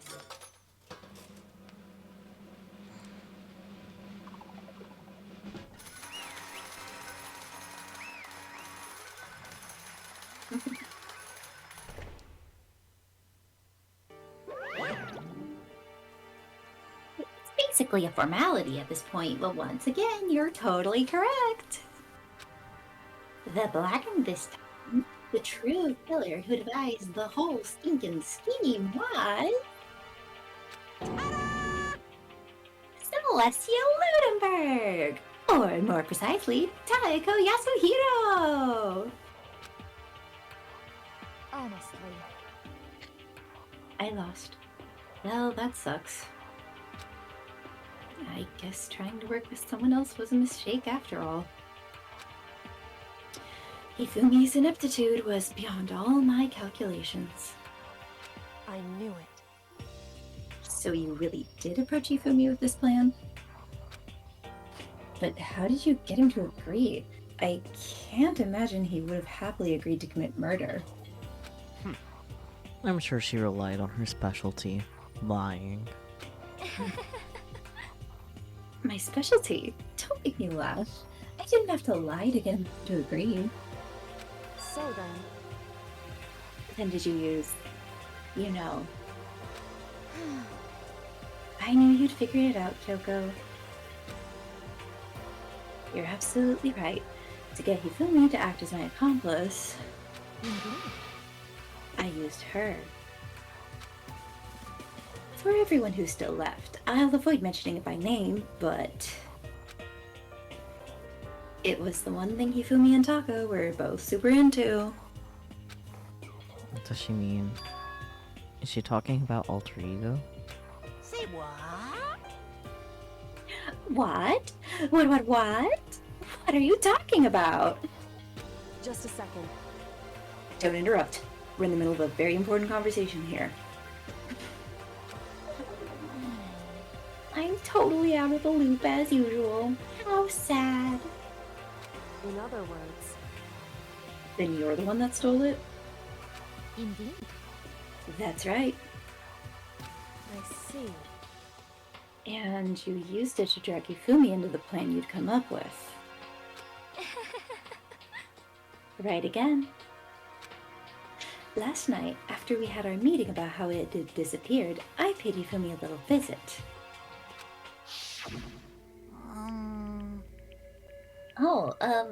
What are you doing here? Oh my gosh, look at all the figures he has. Yeah. Actually, I was hoping I could talk to you. Alone. It is about what was stolen. I know who did it. what? Are you okay with this? It was Taka. He stole it. Again, what? So then, And I have proof. Would you like to see it? As it turned out, I'd found a use for the digital camera. I'd taken you-know-what to Taka's room earlier and took pictures of it there. I deleted the picture as soon as I'd shown it to Hifumi, of course. Damnation! So it was him. But how did he do it? She was supposed to yell if either of us got close to her. You are correct. Which is why Taka forced me to steal it. Say what? He keeps doing this. What? Yeah, as for me, Please forgive me. He threatened me. Oh, He did? as for me, He came to my room last night unannounced, and then it's hard for me to even say. He abused me. Vague. what? Mm-hmm.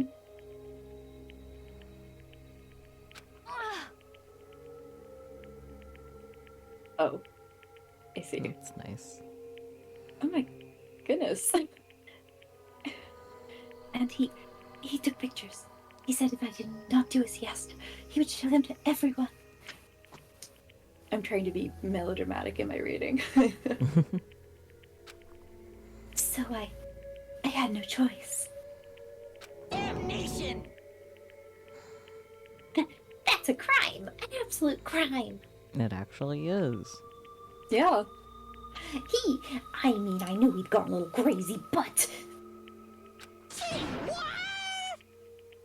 I never imagined he would go that far.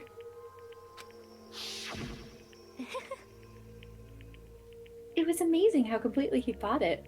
I can't express how enjoyable that was.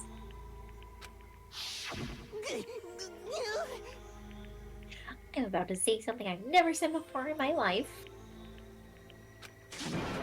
Completely unforgivable! He swore for the first time. I'm going to kill him. I'm going to fucking kill him. most unfortunate. Wait, please. If you go now, you'll be playing right into his hands. Huh? Actually, Taka is planning to use her to escape. And he has made you his target. What? Escape? You don't mean... Taka is going to try to kill you. Excellent. indeed. And also he can keep her to himself. This is unforgivable! I realize, does he have like a cosplay outfit? In the corridor? Seems like it. Yeah. Oh. I bet he owns it just to own it, because he's like a merch collector. Yeah. Like with the camera, yeah. That bastard! Completely unforgivable! Bastard! Honestly. Can we allow him to continue with these barbaric acts? Absolutely not. How could I? See. I swear I will save her! You know, that's better than I could do. Fair enough. Yeah. Actually, Then, would you like to join with me? It just so happens I have come up with a plan. Convenient. Huh?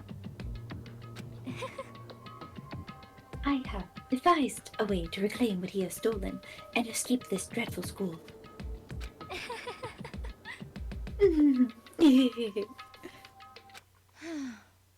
And with that, it is complete. Huh? What are you talking about? Oh, nothing. The plan. The plan. Ifumi agreed without a second thought. The effect that item had on him was remarkable. The power of love. Even a love as twisted as that can still drive people mad, it would seem. You disgust me. I see. I have another question for you. Was that strange costume Hifumi's creation? Indeed. Yeah, it was a real pain in the butt, too. All I asked him to do was make something to hide the face and general body size. I had no idea he'd make something like that, but it's my fault for picking him in the first place. But So, why'd you decide to make me the suspect? Because you're stupid. That's it? let's see. They really will not let this man rest. I mean, he is stupid, so... Oh boy. And in that regard, I made the right choice. I'm so glad your stupidity surpassed my every expectation. Life must have been tough on your parents, though. Oh no, she went there. No. I feel like I could cry. Well, When you were explaining your plan to Hifumi, how did you explain the part about him playing dead? What she's asking is, what was Hifumi supposed to do after that? Assuming you had actually let him live. Are you okay with this? That's simple. After he did his part and pretended to be dead once someone showed up, I told him to say he'd been seriously wounded, he was on the verge of death, but he just barely held on. And he really believed that? Well, of course, that wasn't all there was to it. As I explained it to Hifumi, the plan was... While you were all questioning him about what had happened to him, I was going to murder someone else. At that point, Hifumi would have an alibi, so nobody could doubt him. I told him that, and he believed it. It all seems very straightforward, stereotypical. I just matched the lie to the level of the opponent. In fact, Hifumi ate it up. He believed the lie wholeheartedly, right up until the moment of his death. so in the end, So you had planned to kill them all along. But of course. There would have been no point to my plan if the one who pretended to be dead did not end up dead himself. What the heck? What can life mean so little to you? Well, That's a non-issue. I simply did everything in my power to win. don't be mean. Now you sound like Byakuya. I wonder about that. No, he derives his pleasure from the thrill of the hunt. In that aspect, we are nothing alike. Why? Then what made you take things this far? What the heck? Is it really just for money? Are you talking about the $10 million Monokuma offered us? That is a lot of money, it's true. But that's not all there is to it. From the moment our new life here began, I only thought has been escape. But all along you've been saying how you have to accept living here. You little bitch! Obviously that was a lie. Hey! I couldn't take it. I hated it from day one. More than anyone else in here. You little bitch! I wanted to get out. Every day was fresh torture. And do you want to know why? Huh? This is fine. Because I had a dream. And accepting a life here would have meant nothing less than giving up on my dream forever. Honestly. And there was no way that I could ever do that. In the underground world of gambling, I risked my life to make a metaphorical killing. As for me... And it was all for that dream. And what was this dream of yours? Isn't it wonderful? To live in a European castle. Fair enough. The castle? They're a bit drafty, you know? Yeah. Together, handsome men from all over the world serve as my butlers/bodyguards. I was going to make them dress up like vampires and satisfy my every need. Once I obtained that, I would have created a perfectly aesthetic world of decadence. This is fine. Living the rest of my life there was my only dream, my only goal. That's what life is all about. I do like the fit, I will say. Yeah. Truly the most gothic fantasy ever. Combined with my own winnings, Monokuma's $10 million would have made that dream a reality. I got right to the edge, but... There is nothing to be done. Unfortunately, my dream has been scattered to the wind. Still, I don't have any regrets. I pursued my dream to the very end, so why would I? Just the worst. You sound so passionate, but you were really able to kill your own friends for it? Oh. Are you asking me to feel guilty? That's a pointless endeavor. I think nothing of sacrificing others for my own ends. I feel nothing. Do you understand? I mean, like, considering she's probably gambled other people's life savings out of them, that makes sense. Yeah. That's all there is to me. That's what makes me complete. Isn't it terrifying how different our values are? There's simply no room for understanding. What is this? That's what we should be saying. And plus, how can you be so calm? Don't you realize you're about to die? Why aren't you scared? My ability to lie is unrivaled, and I take pride in that. It's not just other people. I can even fool my own emotions. The conscious deceives the unconscious. And that's why you're not scared? Yes, indeed. That's right. I don't fear death. Kill me however you like. But you know, if I could be reincarnated, if I had a choice, then... Isn't it wonderful? I think I would like to come back as Marie Antoinette. Hey. You just get executed again.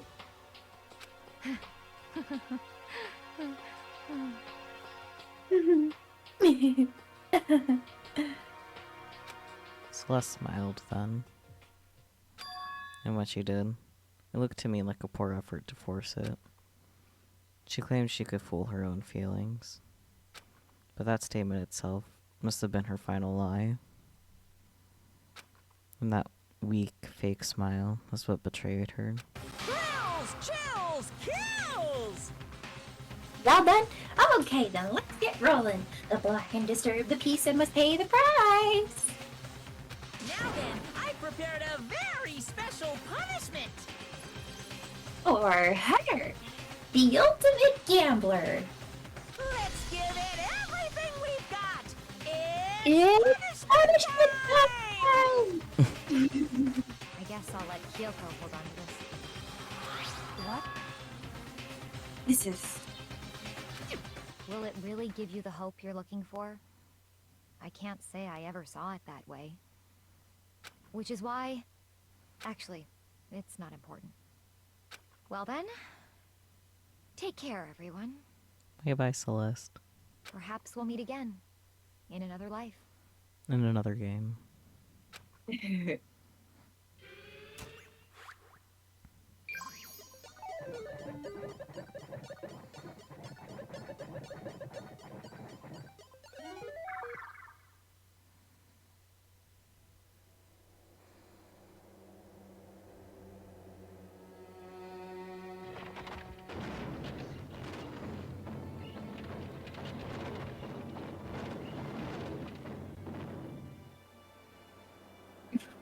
Audience of bears. Yes.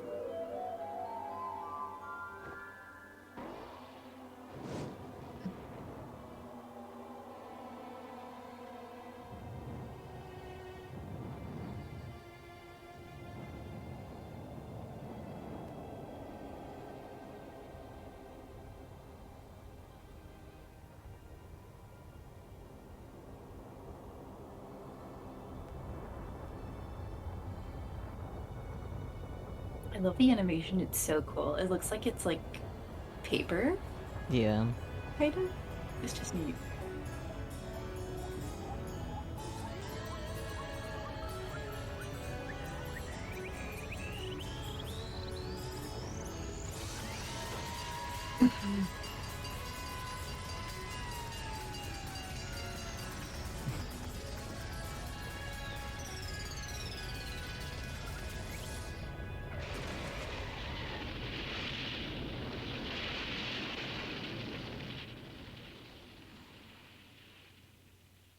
Through the whole set.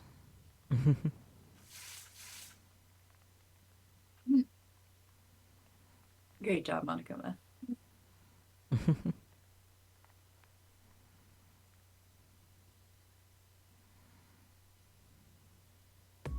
It's over. The third execution is over. Celeste's death is over. Celeste killed my friend, so I can't pity her, but I also can't deny that at one point I considered her a friend too. For him to just come along and... Isn't it just awful?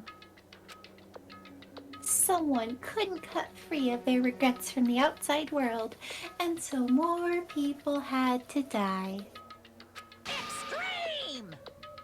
You guys are still young. You need to place more value on your lives. What are you gonna do? Jeez, and here I thought you guys were gonna pass the torch of hope to the next generation.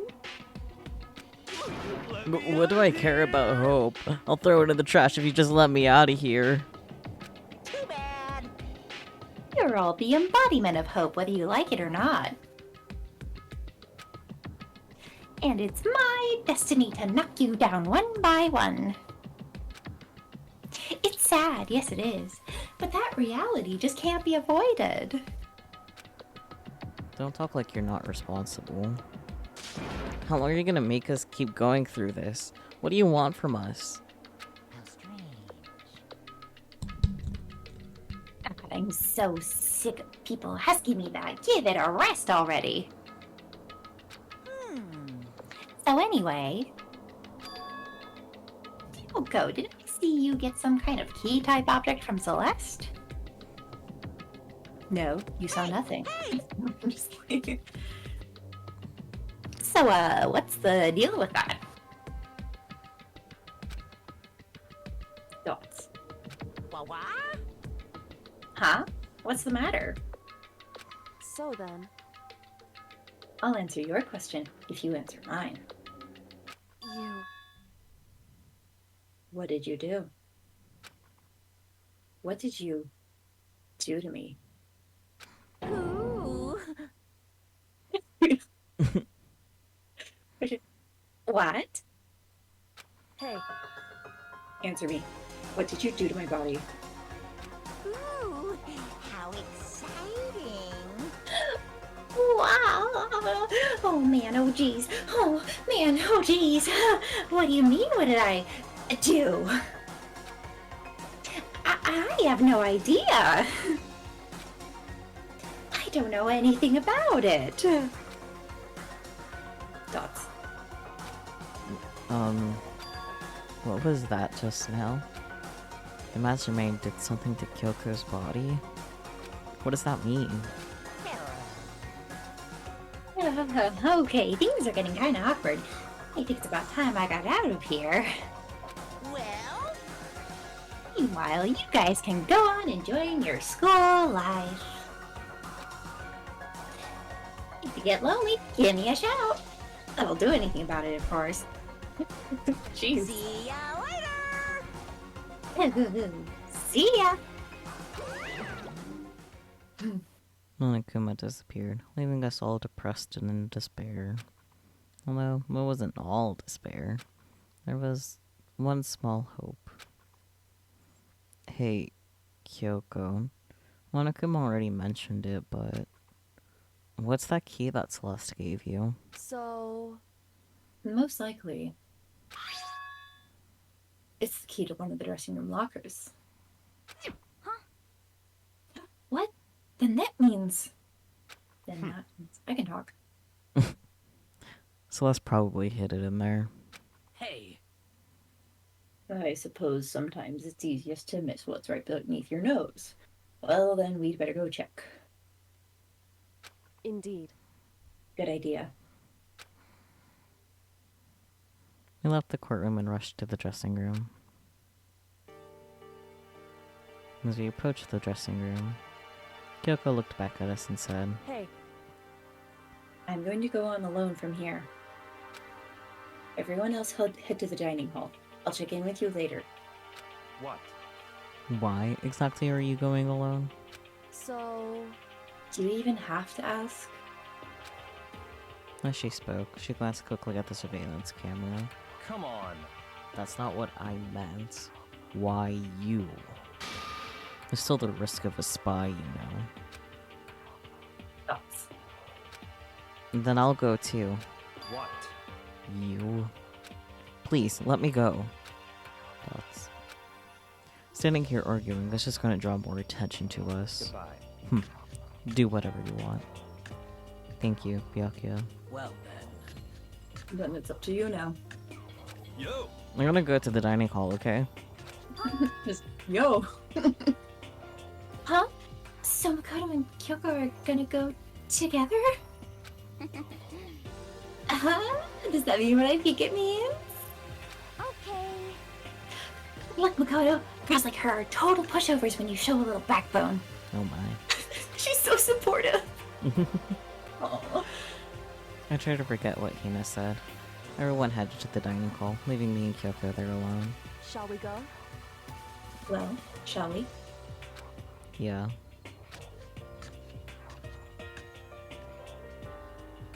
So then, We need to get into that locker. Kyoko took the key Celeste had given her and unlocked the locker. And as the locker swung open, we saw... Oh, good morning. It's been a while, hasn't it? It's safe. Thank goodness. I never heard Kyoko sound so relieved. It was like she was speaking from the bottom of her heart. I did just what Celeste asked. I didn't say a word. I stayed quiet the entire time. Oh, and I think I might be able to open the last set of files soon. Maybe as early as tomorrow. I'm doing my best, so please wait just a while longer. So now we can officially say the case is closed. As far as this incident is concerned, sure, but... Can we take a second? Since we have this opportunity, I want you to be honest with me. Thoughts? Kyoko, please tell me. What are you trying to do all on your own here at the school? You. Is that why you wanted to come here with me? However, Regardless, that's not something you need to know right now. I don't need to know. It just makes me even more worried. what? Worried? Like what happened during the investigation this time. You disappeared and we didn't see you again. Without warning, without explanation. When you do that... Indeed. Only natural that they think I'm the mastermind spy, right? And you too. No. I believe in you. What? You believe in me? Isn't that obvious? People believe in their friends, right? That's why I want you to tell me.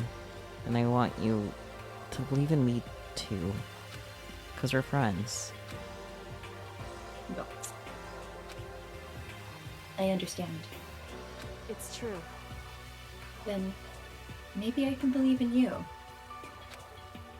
Just a little bit more. Then... That's fine.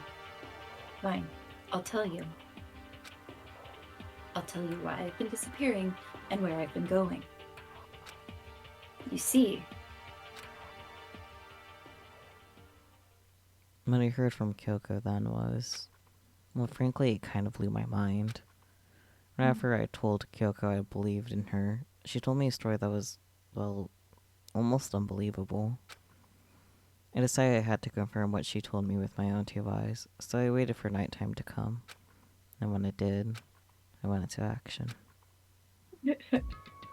Mikado, back in action! Do you want to kind of just stop here? Since it's like... Yeah, that's fine. Yeah. Normally I would want to get to the end of the chapter, but no, it's late. Yeah, any parting words before the timer runs out? Well, ding dong bing bong, as usual. Mm-hmm. Thank you for joining us for Danganronpa and for silly little raid antics right at the end of stream. Have a good night. Please get some rest. That's what we're gonna do now, I think. Yeah, okay, bye-bye, everyone. Yep. Bye! Screams a little. Same. I think that's the longest we've diddly romped for.